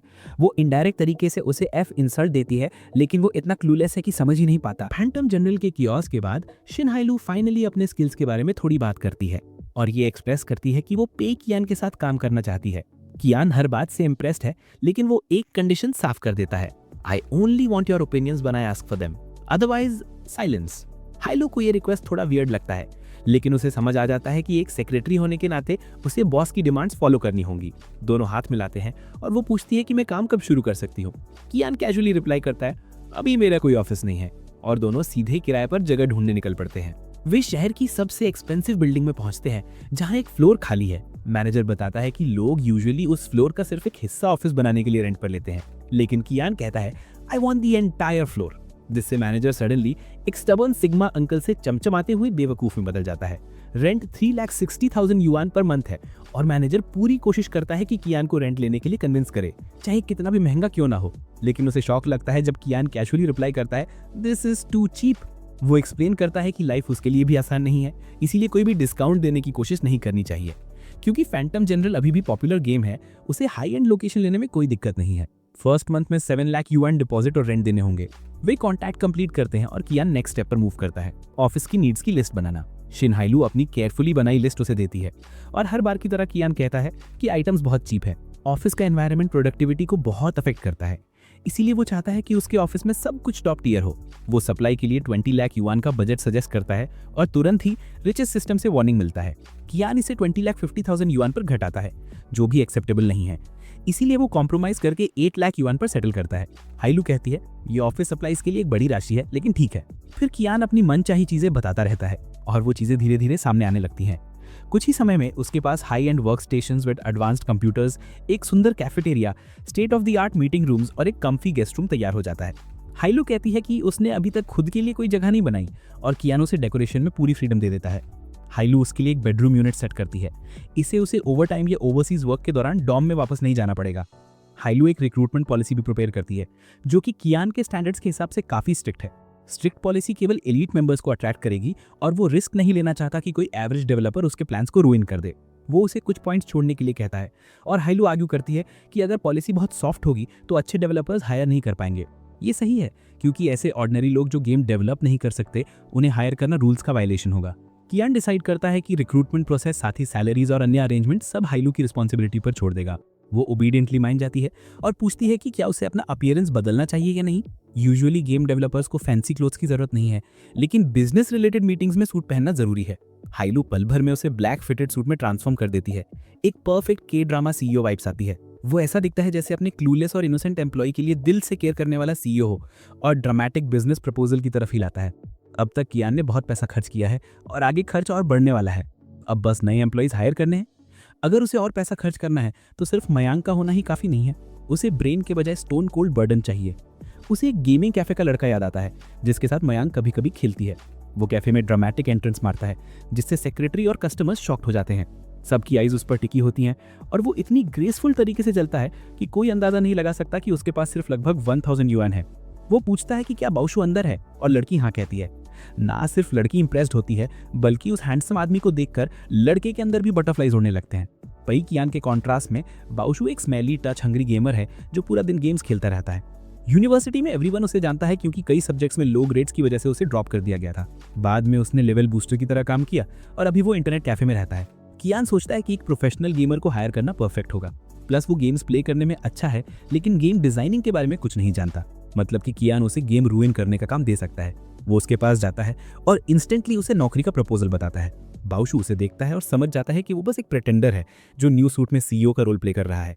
वो डिसमिसिवली कहता है कि उसे जाने दो, लेकिन कियान उसके सामने कुछ कैश रखता है और अपनी एडवांस सैलरी बताता है। बाउशु पूछता है कि उसे क्यों बुलाया गया है, क्योंकि उसने कभी गेम्स नहीं बनाए। कियान मिस्चीवियसली स्माइल करता है और कहता है nobody knows games better than me, want to make a perfect game, और कहता है कि अगर उसने मन बना लिया तो कांटेक्ट करे और चला जाता है। कियान के रूम से बाहर जाने से पहले बाउशु कहता है कि उसने डिसाइड कर लिया है और वो उसके लिए काम करने को रेडी है। जवाब में कियान अपनी स्मेली डोंकी को कहता है कि उसकी डेस्क पर रखे पैसों से नहा ले और नए क्लोथ्स पहन ले। कियान जाते ही बाउशु खुशी से फूट फूट कर रोने लगता है क्योंकि उसने इस मौके का इतने लंबे समय से वेट किया था। कियान अपनी प्रोग्रेस से बेहद खुश है। वो मुस्कुराते हुए सोता है और अगले दिन स्लाइटली लेट उठता है। जब वो कंपनी पहुंचता है, एक नर्वस और एक्सेंट्रिक लड़का लिफ्ट का इंतजार कर रहा था। कियान यहाँ एक फेक इंटरव्यू का नाटक करता है और उस लड़के से थोड़ी कैजुअली बातचीत करता है। वो लड़का लंच टाइम में तेजी से टंगडा पहुंचता है ताकि अपना इंटरव्यू दे सके, क्योंकि वो अपनी करंट कंपनी से बिल्कुल नफरत करता है। लिफ्ट खुलती है और उसी का सीनियर डेवलपर बाहर निकलता है। सीनियर डेवलपर गुलाबी बालों वाले लड़के से कहता है कि टंगडा की कुछ ज़रूरतें बहुत टफ हैं और वो नहीं आ पाएगा। जूनियर डेवलपर झूठ बोलता है, I am just here as a visitor, और सीनियर डेवलपर वापस चला जाता है। अब वो और कियान लिफ्ट में चढ़ते हैं और लड़का सीक्रेटली आश्चर्य करता है कि उसने अपने मेन डिज़ाइनर के पास कैसे अप्लाई कर दिया। अगर ऐसे रेज्यूमे वाला कोई भी फेल हो जाता तो उसके पास कभी चांस नहीं था। जब वे ऑफिस पहुंचते हैं तो सभी इंस्टेंटली पेई कियान को ग्रीटिंग करते हैं और लड़के को रियलाइजेशन होती है कि वो लिफ्ट में सीधे सीईओ के साथ था। इंटरव्यू के दौरान गुलाबी बालों वाला लड़का थोड़ा शाय हो जाता है क्योंकि वो नया है और एक्सपीरियंस कम है, लेकिन कियान इन्हीं कारणों से उसे तुरंत हायर कर देता है। वेतन की बात पर कियान उससे उसकी मांग से कहीं ज़्यादा सैलरी ऑफर करता है। नया एम्प्लॉय प्रॉमिस करता है कि वो टंगडा को जीवन देगा। अपने ऑफिस में वापस कियान आराम फरमा रहा होता है, तभी लिन वान इंटरव्यू के लिए आती है। वो इंस्टेंटली उसे पहचान लेती है और माफ़ी मांगती है कि पहले उसने ऐसा बिहेव किया जैसे वो कुतिया थी। परीक्षा से पहले ही लिनवान पूछती है, क्या आपको लगता है कि किसी भी गेम का मेन गोल सिर्फ पैसा कमाना होता है? कियान कामली रिप्लाई करता है, नॉट रियली, क्योंकि मेरा रियल गोल तो पैसा गंवाना है। शुक्र है उसने लास्ट पार्ट जोर से नहीं कहा। लिनवान खिलखिलाकर हंसती है और कहती है कि वो भी मानती है कि खेलों का पर्पस गेमर्स को खुश करना है। फिर वो आगे आती है और पूछती है, क्या वो भविष्य में लो लेवल एम्प्लॉयज़ को फायर करेगा? कियान तुरंत नो कह देता है क्योंकि उसका असली प्लान है कि लो लेवल एम्प्लॉयज़ को इकट्ठा करे और उनसे काम कराए। लिनवान उस लड़के के लिए इमोशनल हो जाती है और ये जानकर कि वो अपनी प्रीवियस जॉब में बर्डन थी, कियान तुरंत उसे हायर कर देता है। गुलाबी बालों वाला हुआंग अपनी पुरानी कंपनी लौटता है और अपने मेन डिजाइनर के सामने टंगडा का ऑफर रख देता है। 6 महीने से उसके अंदर जो गुस्सा और फ्रस्ट्रेशन पनप रहा था वो फाइनली एक्सप्लोड कर जाता है और उस सीनियर पर भड़क उठता है क्योंकि वो ट्रेडिशनल गेमिंग माइंडसेट में फंसा हुआ था। हॉस्टल लौटकर कियान के रूममेट्स पूछते हैं कि वो लड़का कहाँ गया। मायांग एक्सप्लेन करती है कि वो और कियान पार्ट टाइम काम कर रहे हैं और क्योंकि कियान नाइट शिफ्ट में है उसने बाहर एक जगह रेंट पर ली है। वर्क प्लेस में सभी नए एम्प्लॉयज़ अपनी चेयर्स पर बैठे गेम्स खेल रहे हैं क्योंकि कियान ने उन्हें कोई टास्क नहीं दिया है। उन्हें 1 हफ्ता हो गया है और वो सोच रहे हैं कि जब उन्हें रियल वर्क के लिए हायर किया गया तो क्यों उन्हें दिन भर आइडल बैठना पड़ रहा है। लिनवान सबको समझाती है कि कोई वर्क इसलिए नहीं मिल रहा क्योंकि मिस्टर पेई कियान चाहते हैं कि everyone understand the user perspective. Game खेलकर वो आइडेंटिफाई कर सकते हैं कि गेम में कौन कौन सी प्रॉब्लम्स हैं ताकि फ्यूचर में उन्हें सॉल्व किया जा सके। अब तक लिनवान ने पेई कियान की सबसे बड़ी meat rider competition show rider on eggplant meme में सबको हरा दिया है। वो कहती है कि कियान चाहते हैं कि एम्प्लॉयज़ अपनी एनर्जी सेव रखें ताकि समय आने पर इफेक्टिवली काम कर सकें। हालांकि एम्प्लॉयज़ नहीं समझ पाते कि बॉस काम पर क्यों नहीं आता। ज्वाइनिंग के बाद से किसी ने उसे ऑफिस में नहीं देखा। उन्हें लगता है कि कहीं वो बिजी तो नहीं है या अपने कमरे में आराम फरमा रहा है। वर्क में लीजीनेस सच साबित होती है। जब एम्प्लॉयज़ अपनी स्क्रीन्स पर सोचते हैं कि उनकी जॉब का मकसद क्या है, तब बॉस अपने सोफा पर वाटरमेलन खाते हुए रिलैक्स करता है। वो जस्टिफाई करता है कि वो बस ब्रेनस्टॉर्मिंग कर रहा है। इस बार वो ऐसा गेम प्लान बनाना चाहता है जो इंटेंशनली फ्लॉप हो जाए।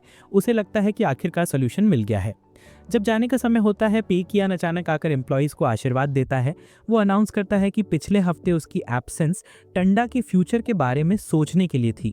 प्रीवियस गेम सुपरहिट होने के बाद इस बार वो कुछ अलग करने वाला है। इस बार वो फर्स्ट पर्सन शूटर गेम बनाना चाहता है।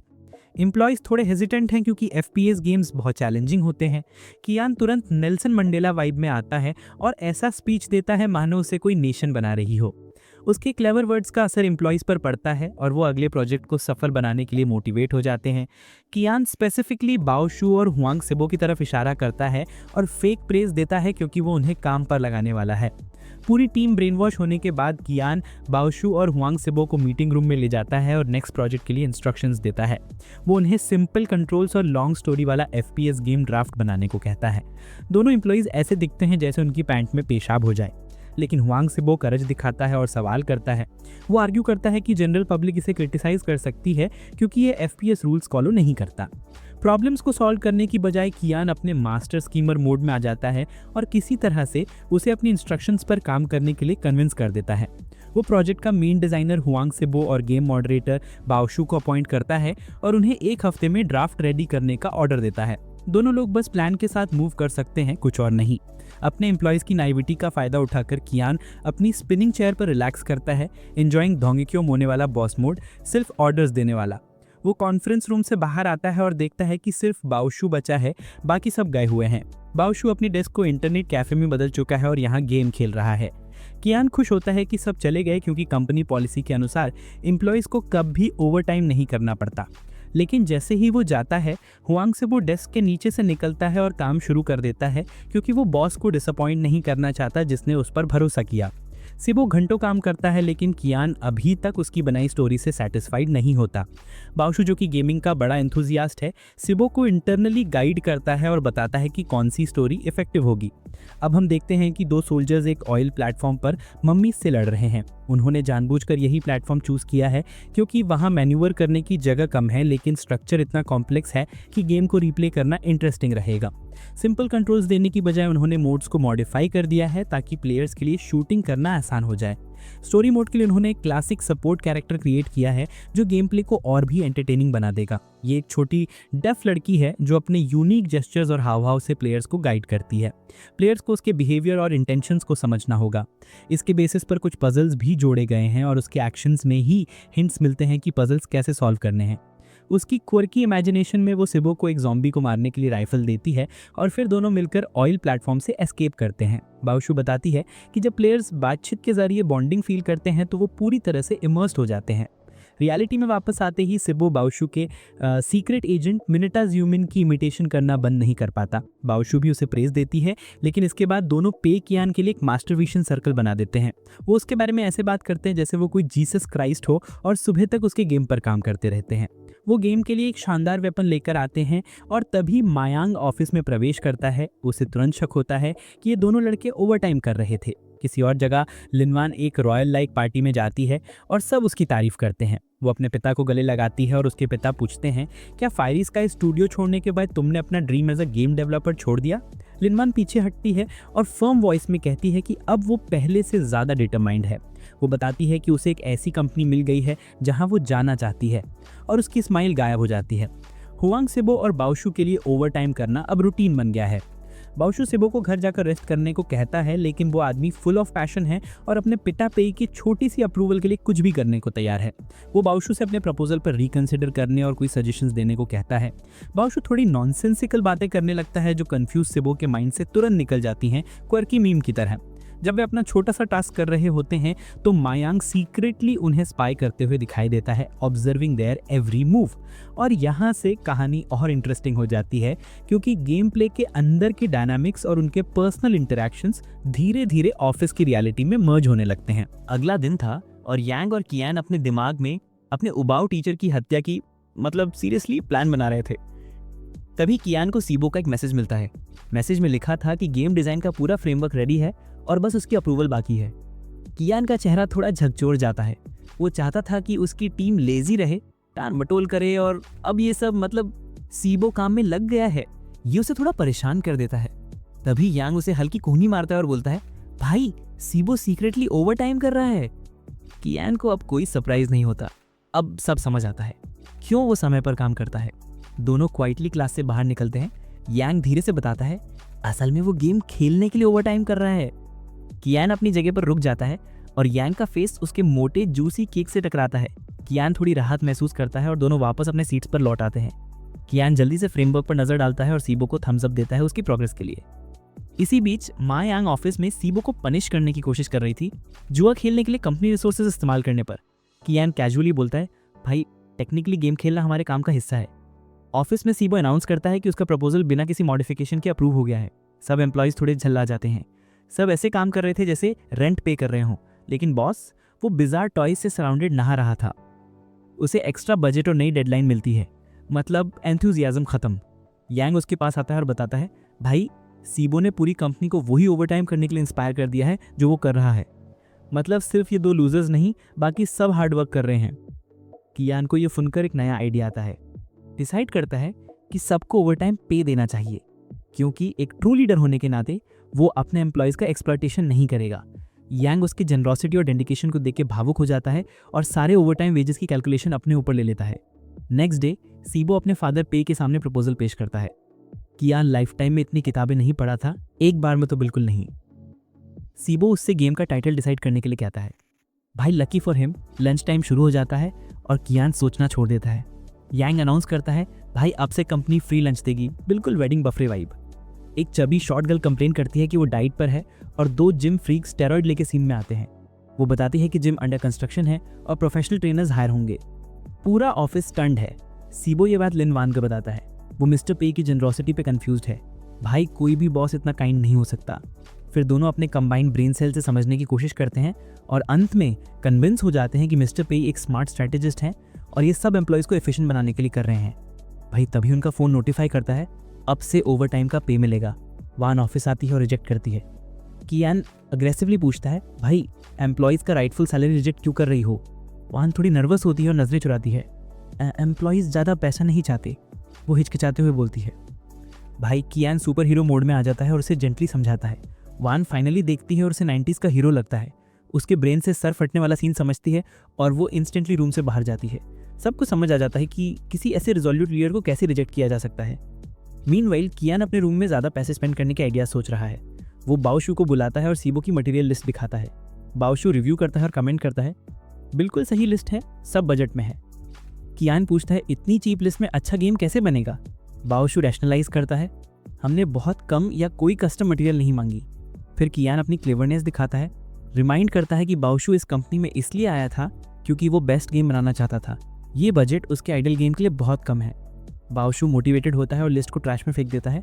अब सर्वर बाई करने का डिसीजन लिया जाता है। कियान सोचता है, भाई पैसे कम हैं, लॉन्च के बाद वरी करेंगे। मीनवाइल मिस्टर ली फायरी स्काई स्टूडियोज के फाउंडर टेंगडा को बाई करने के बारे में सोचते हैं। ली अश्योर करते हैं कि इन्वेस्टर होने के कारण वो वही करेंगे जो वो चाहते हैं, क्योंकि एनिमी फायरी स्काई स्टूडियोज का भी एनिमी है। कॉल एंड होता है। नए एनालिस्ट बताते हैं कि टेंगडा के ऑलमोस्ट सभी एम्प्लॉयज़ यूजलेस रिज्यूमेज में बिजी हैं। ली क्लियरली कहते हैं, कोई परवाह नहीं, उन्हें अपने साथ ले आओ। भाई back in office Baoshu better concepts के लिए वीडियोस देख रहे हैं। एम्प्लॉयज़ धीरे धीरे उनके पास इकट्ठा होने लगते हैं। सब चाहते हैं कि उनका काम रिव्यू हो और सजेशंस मिले। अब तक वो अनऑफिशियली लीडर बन चुके हैं। सक्सेस ट्रगर्स के बीच में भाई मीम्स दिखाते हुए सब साथ मिलकर काम कर रहे हैं।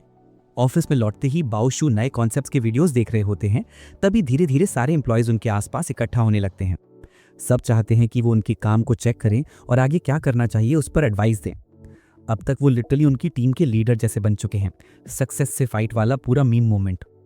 लेकिन एक इंट्रोवर्ट जो अब तक जिंदगी में ग्रास तक टच नहीं की, उसके लिए सडन अटेंशन और भरोसा बहुत भारी लगने लगता है। उसे डर होता है कि अगर वो मेन डेवलपर बन गया तो पूरा प्रोजेक्ट ही बर्बाद कर देगा। और तभी सिबो एक ब्राइट रे की तरह आता है, सबको गाइड देता है कि आगे क्या करना है। बाओशू की सांस कुछ नॉर्मल हो जाती है। एम्प्लॉयज वापस अपनी सीट्स पर लौटते ही सबके फोन्स एक साथ बस करने लगते हैं। 1 महीने बाद कियान अपनी क्लास में बहुत ही सेल्फ सेटिस्फाइड होकर बैठा होता है, तभी माँ यांग का कॉल आता है। वो बताती है फ्यूरी स्काई स्टूडियो उसकी पूरी टीम को पोच करने वाला है। ये सुनते ही कियान की हालत टाइट। वो तुरंत क्लास से बाहर भाग जाता है। ऑफिस लौटकर टेंडा का डिजाइनर एक्साइटेडली सिबो और बाओशू को अपनी बनाई लाल बच्ची वाली कैरेक्टर डिजाइन दिखाता है और देखते ही दोनों शॉक। क्यूट बच्ची की जगह उन पर नजर पड़ती है एक रेड ड्रेस वाली एच्ची हीरोइन पर। इधर कियान गुस्से से ऑफिस पहुंचता है, देखता है पूरा फ्लोर बिखरा पड़ा है। वो ड्रामेटिक अंदाज में कहानी बना लेता है कि सब लोग ज्यादा पैसा और बेहतर एनवायरनमेंट के चक्कर में कंपनी छोड़ के भाग गए। यांग रोते धोते उसे समझाता है कि उन अनग्रेटफुल लोगों की चिंता छोड़ दे, नए लोग हायर करेंगे और गेम को फ्रेश स्टार्ट देंगे। बस लॉन्च में 1 महीना बचा है और कियान अब खुद कुछ नहीं करना चाहता।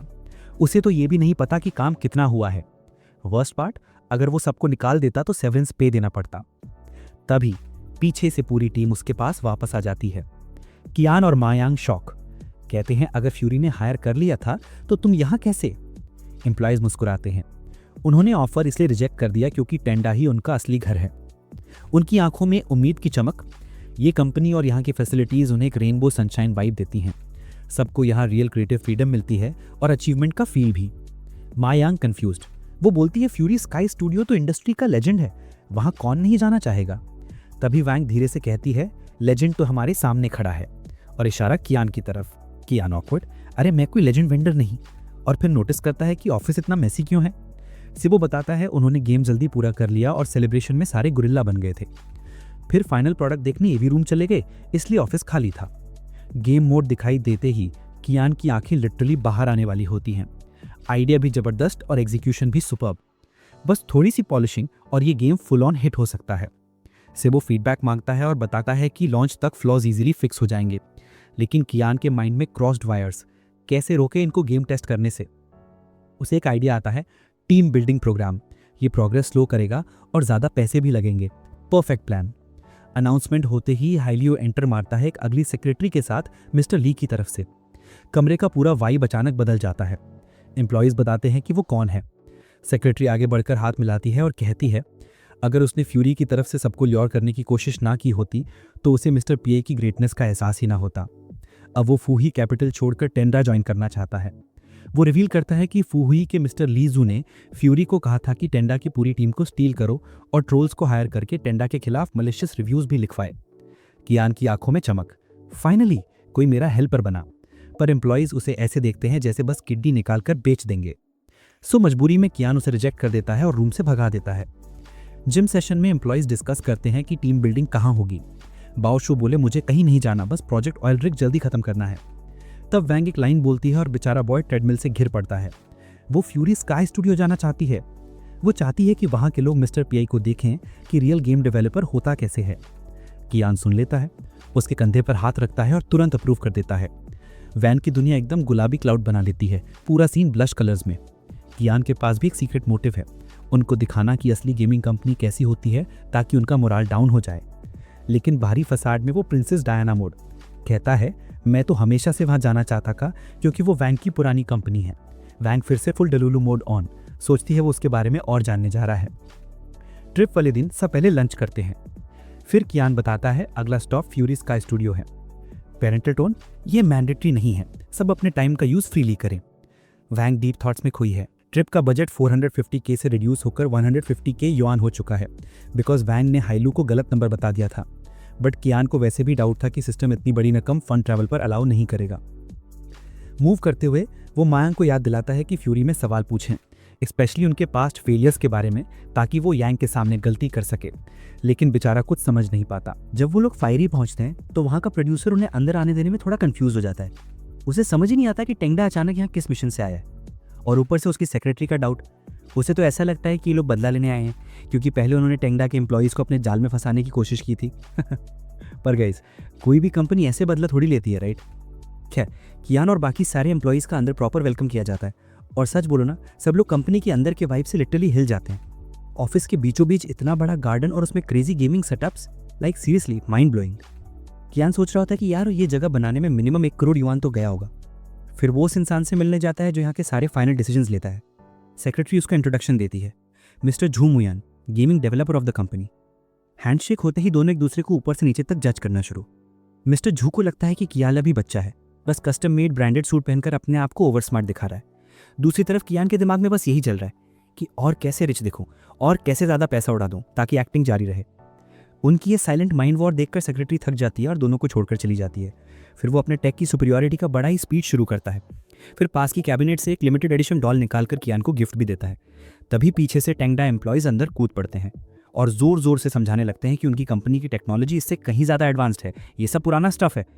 कियान के हाथ पैर फूल जाते हैं। उसे पूरा डाउट होता है कि मुयान ये सब सुन रहा है। फिर वो आगे बोलते ही जा रहे हैं, यार ये जगह तो बहुत टाइट लगती है, हम तो टेंगडा के विशाल वर्क स्पेस के आदी हैं। कियान धीरे से मुयान की तरफ देखता है और भाई उसका बॉडी लिटरली एंगर से शेक हो रहा होता है। लेकिन टेंगडा एम्प्लॉयज़ को जीरो टेंशन। वो फायर ए की वर्क एनवायरनमेंट की बुराई पे बुराई करते जाते हैं, बेकार चीज़ों पे फालतू पैसा वेस्ट, और गेमिंग डिपार्टमेंट पूरी तरह फ्लॉप। कियान चुप करवाने की कोशिश करता है पर वान आराम से बोल देती है, अरे भाई यहाँ रूम साउंड प्रूफ है, कोई नहीं सुन पाएगा। तभी उसकी नज़र मिस्टर मुयान के एक्स बॉस पे पड़ती है और वो वहीं फ्रीज। मुयान गुस्से में पलटता है पर जब वो डरी हुई वान को देखता है उसकी आंखों में डर की जगह हैरानी भर जाती है। उसे पता ही नहीं था कि वान टेंगडा ज्वाइन कर चुकी है और उसे शौक ये कि उसने अपने गेमिंग ड्रीम से एक स्टार्टअप पे दांव पे लगा दिए। वो अचानक दरवाज़ा खोलता है और गुस्से में अपनी टीम को बिजनेस एक्सचेंज इवेंट में बैठने को बोलता है। अब फायर ए के एनपीसी जैसे एम्प्लॉय सामने बैठ जाते हैं और यांग इंटेरोगेशन मोड ऑन कर देता है। पहला सवाल, सैटरडे को इतने लोग ओवर टाइम क्यों कर रहे हैं? मुयान कंफ्यूज्ड, सैटरडे हमारे लिए नॉर्मल वर्किंग डे है। टेंगडा के एम्प्लॉयज एक दूसरे को देखते हैं, ओह मतलब ओवर टाइम का पैसा तो बहुत मिलता होगा। और सामने NPC employees confused, over time salary वो क्या होता है? मुयान दांत पीस कर बोलता है, गेमिंग इंडस्ट्री में ओवर टाइम पे जैसा कुछ नहीं होता। कियान को फायर ए की तरफ से एम्बैरेसमेंट फील होती है। वो यांग को धीरे से बोलता है, भाई ऐसे सवाल मत पूछ, उनको शर्म आएगी। मुयान अपनी सीट पर गुस्से से कांपने लगता है। तभी उसकी सेक्रेटरी बीच में आती है और फायर ए के प्रोजेक्ट्स के बारे में बताने लगती है। वो एक प्रोजेक्ट का नाम लेकर युआन के शोल्डर पर हाथ रखती है, इसने भी इसमें काम किया है। युआन उसे गुस्से से ग्लेयर करती है और सबके सामने बोल देती है, मैंने रिजाइन इसलिए किया था क्योंकि मुझे ले ऑफ लिस्ट में डाल दिया गया था, मैंने कंपनी को फेल नहीं किया। फायर ए के एनपीसी लूजर उस पर हंसते हैं, बस दूसरों की बेइज्जती है उनके लिए एंटरटेनमेंट। सेक्रेटरी वहां से निकलते हुए बोलती है, गुड कि तुम टेंगडा में सेटल हो गई हो। लाइक सीरियसली उसने भी पब्लिक इंसल्ट किया और अब सिंपैथी मोड। कियान सिचुएशन संभाल लेता है। वो अनाउंस करता है कि युआन उसकी कंपनी में डायरेक्टर है और वो फायर ए के एम्प्लॉयज़ को टेंगडा की क्रिएटिव डायरेक्शन समझाएगी। युआन हेसिटेशन में अपना स्पीच शुरू करती है और पेई कियान की इतनी तारीफ कर देती है कि वो किसी हीरो से कम ना लगे। कियान मन ही मन सोच रहा है कि ये क्या बकवास है, पर उसकी तारीफ से मुयान पे प्रेशर बढ़ता जा रहा है। अब स्टेज पर आते हैं मुयान खुद और न्यू गेम की बात शुरू कर देते हैं। साइड में बैठा हुआ मिस्टर ली अपने सेक्रेटरी को कोस रहा होता है कि वो उसकी बात नहीं मानती, लेकिन मजाक ये कि उसे उस आदमी का नाम तक नहीं पता जिसके बारे में बोल रहा है। सेक्रेटरी ट्राई करती है कि मुयान को रोके क्योंकि बुलेट मार्क एक कॉन्फिडेंशियल प्रोजेक्ट है, बट भाई ड्रंक ईगो बड़ा डेंजरस होता है, वो किसी की नहीं सुनता है। और वैसे भी लॉन्च में आधा महीना ही तो बाकी है। वो बुलेट मार्क के बारे में डिटेल्स पे डिटेल्स देता जाता है और सीबो का दिल वहीं बैठ जाता है क्योंकि वो साफ दिख रहा था इस गेम में जान लगी है, ये हिट होने वाला है। सीबो बर्बादी सोच रहा और दूसरी तरफ कियान अपनी सीट पर चिल होकर घर से मुस्कुराता है जैसे अपना बच्चा स्टेज पर शाइन कर रहा हो। सीबो समझ ही नहीं पाता कि कियान इतना रिलैक्स क्यों है, लेकिन कियान के दिमाग में तो पार्टी चल रही है क्योंकि बुलेट मार्क हमारे प्रोजेक्ट ऑयल रिग को ईजिली डिस्ट्रॉय कर देगा। और जैसे कियोस कम था, कियान अनाउंस कर देता है, टीम बिल्डिंग रिवॉर्ड 10 दिन की paid annual leave. SIBO shocked. उसकी सोच में तो यही चल रहा है कि कियान चाहता है कि वो लोग अपनी गेम क्वालिटी इंप्रूव करें, इसलिए आज फायर ए विजिट करवाया गया। बाउजू और लिनवान भी यही मानते हैं। बॉस हमसे बहुत हाई एक्सपेक्टेशन रखता है। वो सीधे नहीं बोला बट कंपटीशन दिखाकर हमें समझा दिया। जैसे ही ये खबर फैलती है, ऑफिस में हर कोई सुपर एक्साइटेड हो जाता है। सब लोग प्रोजेक्ट ऑयल रिग को हिट बनाने की कसम खा लेते हैं। लेकिन दूसरी तरफ मिस्टर ली और मिस्टर जाओमो यान के बीच टेंगडा के फियरी आने को लेकर छोटी सी लड़ाई छिड़ जाती है। मिस्टर ली गुस्से में पूछते हैं, तुमने बुलेट मार्क की पूरी स्ट्रैटेजी एक कॉम्पिटिटर को क्यों बता दी? मुयान तुरंत अपना बचाव करने लगता है। उसे लगता है कि प्याई उतना स्मार्ट नहीं है जितनी दुनिया मानती है और आधे महीने में कुछ भी नहीं बदलने वाला। पर मिस्टर ली का दिमाग कुछ और ही बोल रहा है। उनकी नज़रों में प्याई लिटरली आइंस्टाइन का लॉस्ट बेटा है और इसलिए वो काफ़ी खतरनाक हो सकता है। छुट्टी के दिनों में भी टेंगडा एम्प्लॉयज ऑफिस आकर डॉग लाइक मेहनत करते हैं। हेलू भी उन सब में शामिल है, इसलिए वो कियान को झूठ बोलती है कि सभी छुट्टी एंजॉय कर रहे हैं। क्यान एग्जाम देता रहता है और उधर उसके एम्प्लॉयज दिन रात गेम पूरा करने में लगे रहते हैं। एग्जाम्स खत्म होते ही वो अपने खर्चे चेक करता है और शौक, उसने फैंटम जर्नल की कमाई से भी ज्यादा पैसे उड़ा दिए हैं। अब उसके लिए बस एक काम बचा है, बाकी पैसे भी उड़ाने हैं ताकि असल जिंदगी में अल्ट्रा रिच बन सके। वो हेलू को कमांड देता है कि नया टीम बिल्डिंग इवेंट अरेंज करो, मूवीज प्लस पार्टी वाइब्स के साथ। और हाँ, 361 के यूएन एग्जैक्टली खर्च होने चाहिए। इवेंट फ्राइडे को ही होगा क्योंकि वो वर्कर्स की छुट्टी खराब नहीं करना चाहता। इवेंट वाले दिन मूवी खत्म होते ही एम्प्लॉइज एक्साइटेड होकर बताने लगते हैं डीबगिंग पूरी हो चुकी है और हम बुलेट मार्क से एक दिन पहले लॉन्च कर सकते हैं। झटका, क्यान के वर्स्ट नाइटमेयर ने रियल फॉर्म ले लिया। वो चिल्ला पड़ता है, एक दिन पहले नहीं, कभी नहीं। पूरा माहौल ऑकवर्ड साइलेंस में फ्रीज हो जाता है। तभी रिचेस्ट एंट्री मारता है। वो याद दिलाता है कि बिना रीजन लॉन्च डिले करना अलाउड नहीं। क्यान तुरंत अपना फेक पोलाइट बॉस वाला मास्क पहन लेता है। मतलब मैंने बस कहा कि हमने प्रॉपरली सेलिब्रेशन नहीं किया। फिर सभी लोग फैंसी डिनर पर जाते हैं, वाइन फ्लोइंग, सब फुल ऑन नशे में। बाउशू ड्रग मोड में अपने फादर पे आई के लिए हाई पिच गाना गाता है। हर कोई ऑयल रिग की सफलता की दुआ करता है और हर एक दुआ क्यान के दिल पर तीर बनकर लगती है। कमरा सनशाइन और रेनबो वाइब से भरा हुआ है। लिनवान लोगों को इतना खुश देखकर इमोशनल हो जाती है। उसे लगता है कि सब इसलिए क्योंकि प्याय अपने लोगों को वैल्यू देता है। लेकिन उसका प्याय ऑब्सेस्ड ब्रेन नोटिस करता है कि वो आदमी अकेला बैठा टेंशन में है। ये कंपनी को बर्बाद करने के नए तरीके सोच रहा है। और एक सर्टिफाइड कैन सिम्प की तरह वो फेरी टेल की जूविया वाली वाइब ले आती है। उसे लगता है प्याई फ्यूचर और रेपुटेशन की चिंता में डूबा हुआ है। बाउशू स्टेज पर खड़ा प्याई को लाइफ चेंज करने के लिए सल्यूट करता है। लोग रोते हैं, थैंक यू बोलते हैं और फिर ब्लैकआउट, सब बेहोश। लॉन्च डे उनकी नींद में ही उड़ जाता है क्योंकि ड्रंकन डोंकीज पूरा दिन सोते रहे। आखिरकार गेम लॉन्च होता है उसी दिन जिस दिन बुलेट मार्क लॉन्च हुआ था, एग्जैक्टली जैसा क्यान चाहता था। और ऑब्वियस है कि बुलेट मार्क टॉप चार्ट्स में रॉक कर गया। ऑयल रिग बेयरली नजर आया। लेकिन टीम का मोराल सरप्राइजिंगली हाई रहता है क्योंकि उनका डेलुलू माइंडसेट कहता है दैट राइट मार्केटिंग मिलेगी तो हम भी जीत सकते हैं। प्रॉब्लम, मार्केटिंग का एक भी एड तक नहीं चला। फिर भी ये लोग कन्विंस हो जाते हैं बॉस हमें प्रेशर टेस्ट कर रहे हैं, पेशेंस टेस्ट। इसलिए वो ऑप्टिमाइज्ड वर्जन पर काम स्टार्ट करते हैं। पर हेलू बताती है कि बजट अभी तक अप्रूव ही नहीं हुआ। तभी लिनवान के गुड कनेक्शंस काम आते हैं। वो कहती है मार्केटिंग मुझे हैंडल करने दो। वो ब्रोकन हेल्बर्ट नाम की प्रो गेमर से कांटेक्ट करती है।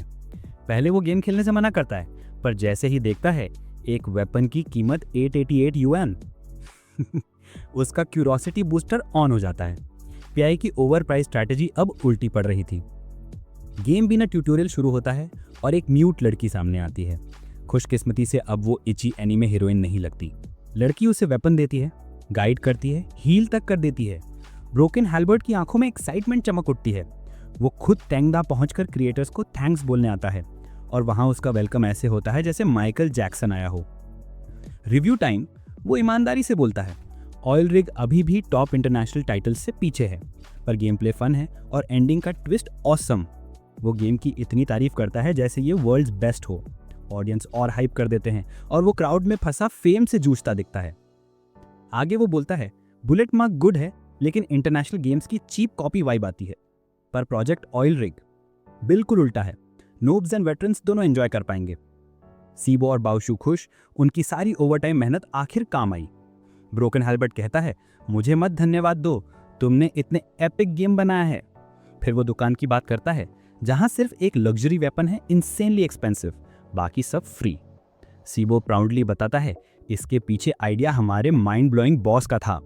ब्रोकन हेल्बर्ट इम्प्रेस्ड, उसे यह स्ट्रैटेजी गेम का एक मेन अट्रैक्शन लगता है। आखिरकार लिनवान को गेम की टेस्टिंग के लिए किसी स्ट्रीमर को पैसे देने की जरूरत नहीं पड़ी वो ये काम बिल्कुल फ्री में करता है और साथ ही प्रोजेक्ट ऑयल रिग के लिए एक एक्सक्लूसिव लाइव स्ट्रीम भी करता है ताकि सब देख सकें कि गेम कितना शानदार है। बस कुछ ही दिनों में हम देखते हैं कि क्यान क्लास में आत्मविश्वास से बैठा है और उसे बिल्कुल भी पता नहीं कि गेम अब वायरल हो चुका है। यांग धीरे से उसे बताता है कि शुरुआती प्रतिक्रियाएं थोड़ी निराशाजनक थी और जैसे ही क्यान ये सुनता है उसका दिमाग लिटरली 7वें आसमान पर पहुंच जाता है। वो सोचता है मतलब सीरियसली वापस कंपनी जाऊंगा और सबको पूरी तरह टूटे हुए और निराश देखूंगा उसके लिए दूसरों की हार देखना जैसे थेरेपी हो। पैट्रिक बेटमैन का हंसता हुआ मीम उसके दिमाग में घूमता है। लेकिन जैसे ही यांग बताता है कि पिछले 2 दिनों में गेम को अच्छी प्रतिक्रिया मिली है, उसका सपना बस चकनाचूर हो जाता है। फिर वो हमेशा की तरह प्रोफेसर की बातों को इग्नोर करता है और कक्षा से बाहर निकल जाता है। ड्रामेटिक। ऑफिस पहुंचते ही सब शांत है। माहौल बिल्कुल वैसा है जैसा उसने आदर्श परिस्थिति में सोचा था, लेकिन अचानक सब उसके चारों तरफ इकट्ठा हो जाते हैं और तालियां बजाने लगते हैं, मानो उसने कैंसर का इलाज खोज लिया हो। सभी कर्मचारी उसकी तारीफ करते हैं और शुक्रिया अदा करते हैं, और उसके लिए ये थोड़ा एग्जिस्टेंशियल क्राइसिस जैसा बन जाता है। वो महसूस करता है कि उसकी दुनिया घूम रही है जबकि बाकी दुनिया जश्न मना रही है। आखिरकार वो अपने ऑफिस में बैठता है और सोचता है, क्या हुआ अभी? पॉज। भाग्य बदलने की प्रणाली को जानने के बाद से उसे लगातार हार का सामना करना पड़ा है। वो सोचता है कि कहीं किसी ने जानबूझकर मार्केटिंग पर पैसा खर्च करके गेम को वायरल तो नहीं किया, जैसे पिछली बार कलाकार ने किया था। और तभी उसे उस भेदिया को ढूंढना होगा। और इसी समय सिबो कमरे में आता है और एक रिपोर्ट देता है, सारी वो फैक्टर्स जिनकी वजह से गेम सक्सेसफुल हुआ। उसे पता चलता है कि लिन गुएन ने टेस्टिंग के लिए स्ट्रीमर अरेंज किया था, लेकिन वो उसे दोषी नहीं ठहरा सकता क्योंकि उसी ने सबको अगले चरण में जाने का आदेश दिया था। जितना ज्यादा वो डॉक्यूमेंट पढ़ता है उतना ही उसे एहसास होता है कि बस वो खुद ही जासूस था। जिन चीजों ने उसकी सोच में गेम की प्रतिष्ठा धूमिल करने का काम किया, वही उसके सक्सेस का कारण बन गई। जहां चैन खुद को स्ट्रेटेजाइज कर रहा है, वहीं उसके कर्मचारी उसके लिए सामूहिक मोटिवेशनल सेशन ऑर्गेनाइज कर रहे हैं। वो पराजित और बर्बाद महसूस करता है, लेकिन उसके मूर्ख कर्मचारी उसे शांत समझते हैं। वो छत पर जाता है और जोर जोर से चिल्लाता है, मतलब सीरियसली, अब तक लाखों कमा सकते हैं ये खेल, क्योंकि सिर्फ लेजेंडरी वेपन्स ही मैसिव प्रॉफिट देंगे। वान उसे देखती है और सोचती है कि वो आदमी टेक्निकली खुद को डिस्ट्रॉय करने वाला है। वो उसे कहती है, काम डाउन, कोई भी केयरलेसनेस मत करना। उसे पता है कि चैन थोड़ा बुरा फील कर रहा है क्योंकि प्रोजेक्ट ऑयल रिग ने बुलेट मार्क को पूरी तरह क्रश कर दिया है। उसके घुटने कांपते हैं जब उसे पता चलता है कि गेम इतना पॉपुलर हो गया है। वान उसके कंधे पर हाथ रखती है और कहती है कि उसके कर्मचारी उसके साथ हैं। इससे चैन को एक आइडिया आता है, अदर्स से उसके लिए पैसे खर्च करवाए क्योंकि नंबर्स में ही पावर है। और फिर वो उठता है और पूरी ताकत लगाने का फैसला करता है। मानो अब तक जीतने के लिए उसने अपनी सारी एनर्जी लगा दी हो। दूसरी तरफ झो मुयुआन अपनी ही फेलियर की वजह से उदास बैठा है। मिस्टर ली उसे इन्फॉर्मेशन लेने बुलाते हैं, लेकिन उसके पास कुछ भी नहीं है। चैन के पास डेडलाइन तक सिर्फ 47 घंटे हैं और उसे 6 लाख पुयुआन संभाव खर्च करने हैं। हालांकि रिचेस्ट आदमी सामने जो भी मांग रखता है तुरंत रिजेक्ट हो जाता है। वो छोटे एआई बॉट को पनिश करता है, लेकिन रिचेस्ट कूल रहता है। पूरा दिन बीत जाता है और वो अभी भी अपने ऑफिस में है, अपनी एल लाइफ से डिप्रेस्ड, जैसे डेथ नोट की एल। हेलो उसे पकड़ती और पूछती है, नीड एनीथिंग? पहले तो डिसमिस करता है, फिर पूछता है कि क्या वो एक्सक्यूजेस बना सकता है ताकि अपनी पर्सनल डिमांड्स पूरी कर सके। हेलो चिल्लाती है, इलीगल है, और चैन अपनी स्ट्रेटेजी एडजस्ट करता है। वो कहता है कि वो कंपनी प्रॉफिट से एम्प्लॉयज को बेनिफिट पहुंचाना चाहता है। वो झूठ बोलता है कि बोनस सबके साथ शेयर करना चाहता है, लेकिन लिमिट्स भी हैं। हेलो नहीं पूछती कि लिमिट कौन सेट करेगा। वो समझाती है कि नॉर्मली प्रॉफिट का 50% एम्प्लॉयज को दिया जा सकता है, और अगर वो ज़्यादा चाहता है तो सैलरीज इंक्रीज कर सकता है। बाकी के लिए शॉपिंग कार्ड्स, फेस्टिवल गिफ्ट्स या फिर हाई टेम्परेचर सब्सिडी जैसी एक्स्ट्रा बेनिफिट्स दे सकता है। सुबह सुबह हेलो एक लंबी लिस्ट लेकर आता है कैसे पैसे स्पेंड करे। चैन प्रैक्टिकली एक्सप्लोड हो जाता है खुशी से और सोचता है, मतलब अगर ये लिस्ट रिचेस को फोर्स कर दूं तो कुछ भी नहीं कर पाएगा। सच में पहली बार चैन बड़ा लॉस अवॉइड करता है। रिचेस तुरंत अप्रूव कर देता है, और ये सब हेलो की इंटेलिजेंस और क्लेवरनेस की वजह से है। चैन अपने एम्प्लॉयज को बड़े मॉल में ले जाता है, गिफ्ट कार्ड्स देता है और कहता है, spend as much as you can. 2 घंटे बचते हैं शॉप क्लोज होने में, और चैन साइलेंटली प्रे करता है कि सब सारा पैसा स्पेंड कर दें। फिर वो उन्हें एप्पल के मिनी स्टोर में ले जाता है। वहाँ ढेर सारे मॉडर्न लैपटॉप्स और फोन्स हैं। चैन फोर्स करता है कि एम्प्लॉयज अपनी पसंद की चीज़ें खरीदें। लिन वान बस एक चेयर पर बैठी रहती है और कहती है, ऑलरेडी हैव एवरीथिंग हियर। पता चलता है ये डिस्काउंट एप्पल स्टोर एक्चुअली वान का फैमिली बिजनेस है। मायांग कुछ फ़ोन केसेस खरीदता है ताकि हर दूसरे दिन नया मिल जाए। चैन भी उसके लिए केस खरीद देता है। लिन वान अपने इमेजिनरी बॉयफ्रेंड पर फिदा हो जाती है और सोचती है, मतलब सीरियसली कोई भी बॉस इतना जनरस नहीं हो सकता। वो खुश है कि उसका फैमिली स्टोर फाइनली उसकी लाइफ में प्यार के रिकॉग्निशन के साथ जुड़ा। थोड़ी देर बाद हेलो अनाउंस करता है कि सबने स्पेंडिंग टारगेट कंप्लीट कर लिया है। चैन जल्दी से हिसाब लगाता है और सोचता है, ओके अभी भी बहुत कुछ है बचा स्पेंड करने के लिए। वो कहता है कि अब वो अपने लिए भी कुछ लेना चाहता है। वैल्यू बताता है कि उसे एक पेन और एक घड़ी चाहिए, तो चेन कहता, ठीक है चलो ये खरीद लेते हैं। वो घड़ी लेने के लिए सीधे एक $US स्टोर लुई विटॉन जाता है और सेल्स स्टाफ से कहता है कि सबसे महंगी घड़ी दिखाओ। हालांकि रिचेस ने तुरंत सीमा तय कर दी है, 40,000 युआन खुद पर खर्च करने के लिए। चेन तुरंत मान जाता है और जो भी उस लिमिट में खरीद सकता है खरीद लेता है, और फिर वो दुकान से बाहर निकल जाता है। कर्मचारी धीरे से कहते हैं कि उसकी खर्च करने की आदत बेसिकली महिलाओं जैसी है। भगवान न करे कि कोई चेन के बारे में कुछ भी नेगेटिव बोले। वान तुरंत सामने आती है जैसे सिक्योरिटी कमांडर और कहती है कि जो कुछ भी चेन ने खरीदा है वो काम से जुड़ा है। आज की टोटल शॉपिंग लगभग 1 लाख युआन का है, जो वैसे कोई बड़ी रकम नहीं है। दुकान बंद होने में बस 1 मिनट बाकी है, लेकिन चेन हार मानने वाला नहीं है। वो आखिरी तक हर एक पैसा खर्च करने की कोशिश करता है, और तभी उसे अचानक एक परफ्यूम दिखाई देता है। रिचेस तुरंत प्रकट होता है और कहता है इसका कंपनी से कोई लेना देना नहीं है। चेन ट्राई करता है बात टालने की, बोलता है कि ये एक कस्टमर के लिए है, लेकिन रिचेस्ट कस्टमर का नाम पूछ लेता है। देखते ही वान को छोड़कर बाकी सबने कुछ ना कुछ खरीद लिया है, तो चेन जल्दी से वान को उपहार देने के बहाने परफ्यूम थमा देता है। रिचेस्ट को पता चलता है कि वान शैनवा समूह की उत्तराधिकारी है और वही दुकान है जहां से उन्होंने पहले लैपटॉप्स और फोन्स खरीदे थे, और खरीदारी की अनुमति मिल जाती है। पहली बार चेन को थोड़ा सा पैसा गंवाना पड़ा है। ये कोई बड़ी रकम नहीं है, लेकिन ये किसी नई शुरुआत का संकेत है। पहली बार चेन कोई चलती एल नहीं है। जब वे मॉल से बाहर निकलते हैं, वान शुक्रिया अदा करती है कि चेन ने उसे परफ्यूम गिफ्ट किया। चेन थोड़ी हैरानी में है कि सिस्टम ने उसे वान को उपहार देने की परमिशन क्यों दी, लेकिन फिर वो इस थॉट को इग्नोर कर देता है। इस बीच वान काल्पनिक शूजू दुनिया में खोई हुई है, जहां चेन उसकी रिफाइंड शूजू मैथली है और रेफरेंस के लिए सभी लड़कियां जैसे मेड सामा की उसुई उसके साथ होती हैं। जाते जाते चेन सोचता है कि पहली बार लॉस में मदद करने वाले सारे एम्प्लॉयज का शुक्रिया अदा करूं, लेकिन साथ ही उसे उन लोगों से भी छुटकारा पाना होगा जिन्होंने उसकी मदद की। अगली सुबह कियान पूरे ऑफिस के सामने हुआंग सीबो और बाओ शू को बेस्ट एम्प्लॉय अवार्ड देता है। प्रोजेक्ट ऑयल रिग की सफलता में सबसे बड़ा रोल इन दोनों का रहा था। लेकिन जैसे ही ट्रॉफी उनके हाथ में जाती है, कियान एक झटके में अनाउंस करता है कि दोनों फायर्ड है और सीबो की जगह लेता है एक नया एनपीसी किंग मिंग लियांग, जिसका नाम किसी ने आज तक सुना तक नहीं था।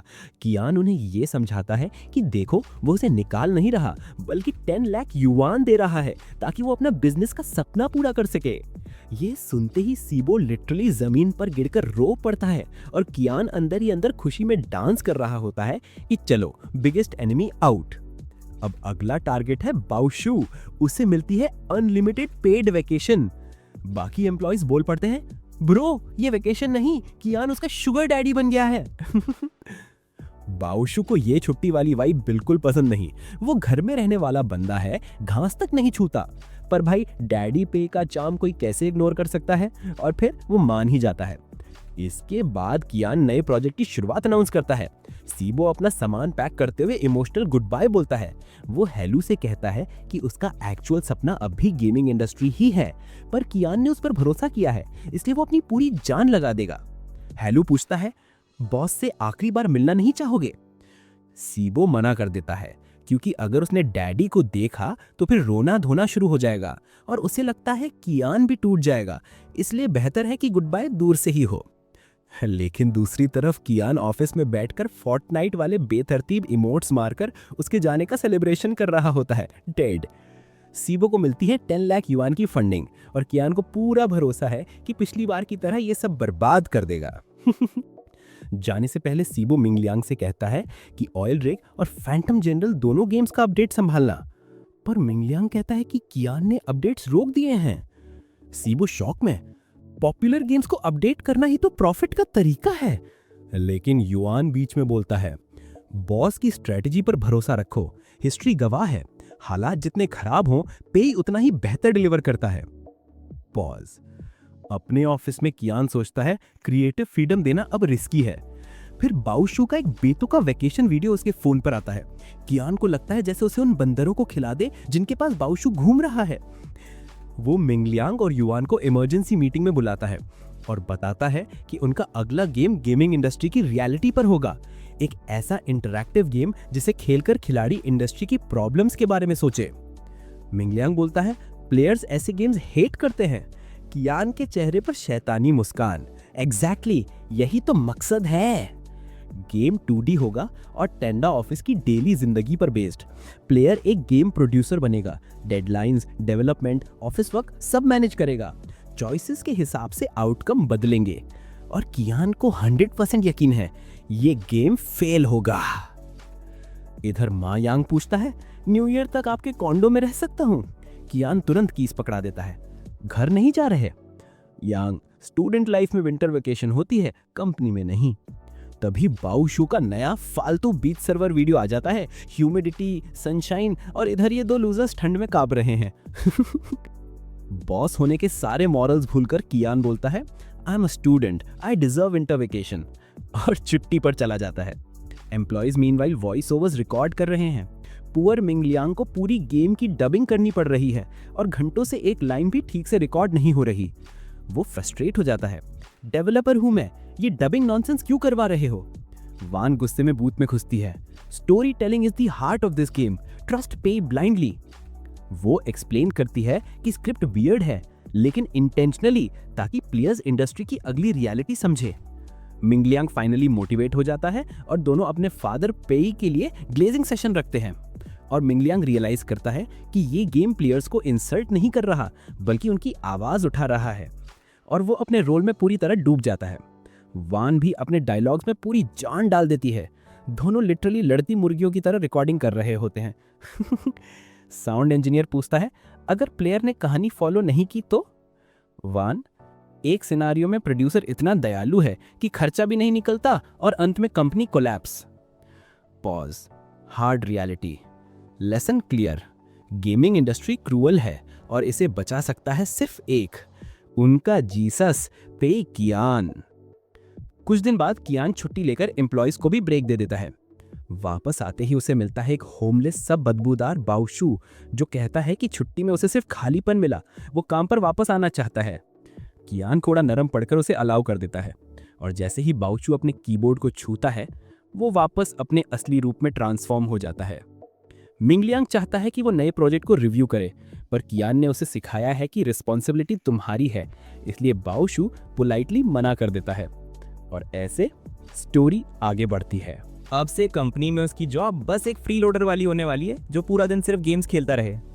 वैसे हमारी ड्रीम लाइफ लगे ना, बट कियान के लिए ये बिल्कुल भी परफेक्ट नहीं। रात को सिबो आ जाता है और फिर ये दोनों डिसाइड करते हैं कि ओल्ड गेम्स को ऑप्टिमाइज करेंगे, क्योंकि नया गेम बनाना उनके बस का नहीं रहा अभी। अगली सुबह ऑफिस में सब शॉक हो जाते हैं क्योंकि फैंटम जनरल के फैंस ने एक पिटिशन शुरू कर दी है गेम अपडेट के लिए। 10,000 लोग सिग्नेचर्स डाल चुके हैं गाइस। सब चाहते हैं कि गेम थोड़ा ऑप्टिमाइज होके दोबारा लॉन्च हो। कियान कंफ्यूज्ड कि लोग इस डॉलर स्टोर जैसे गेम को इतना पसंद क्यों करते हैं, बट हाँ, हर किसी का अपना टेस्ट होता है। वो जिद से बोलता है कि चाहे जितना प्रेशर डालो, अपडेट की कोई ज़रूरत नहीं। लेकिन जैसे ही उसे पता चलता है कि optimisation slow and steady already चल रहा है, उसके होश उड़ जाते हैं। अगला दिन वांग रिज मर्चेंट रुआन ग्वांगजिन वापस एंट्री मार देता है। अपना फेस छुपा के टेंडा ऑफिस में घुस जाता है। सिन्हाइलू पहचान लेती है और पूछती है क्या चाहिए। वो एक यूएसबी स्टिक पकड़ा देता है फैंटम जनरल के नए कैरेक्टर्स डिजाइन के साथ। हाइलू को शक होता है, क्या पे कियान ने बोला था, पर वो मना कर देता है, ये सब उसकी मर्जी थी। फिर भी सिचुएशन थोड़ी सस्त लगती है तो वो उसे कियान के ऑफिस ले जाती है। गुआंगजिन ऐसे बिहेव करता है जैसे अंदर उसका क्रश बैठा हो।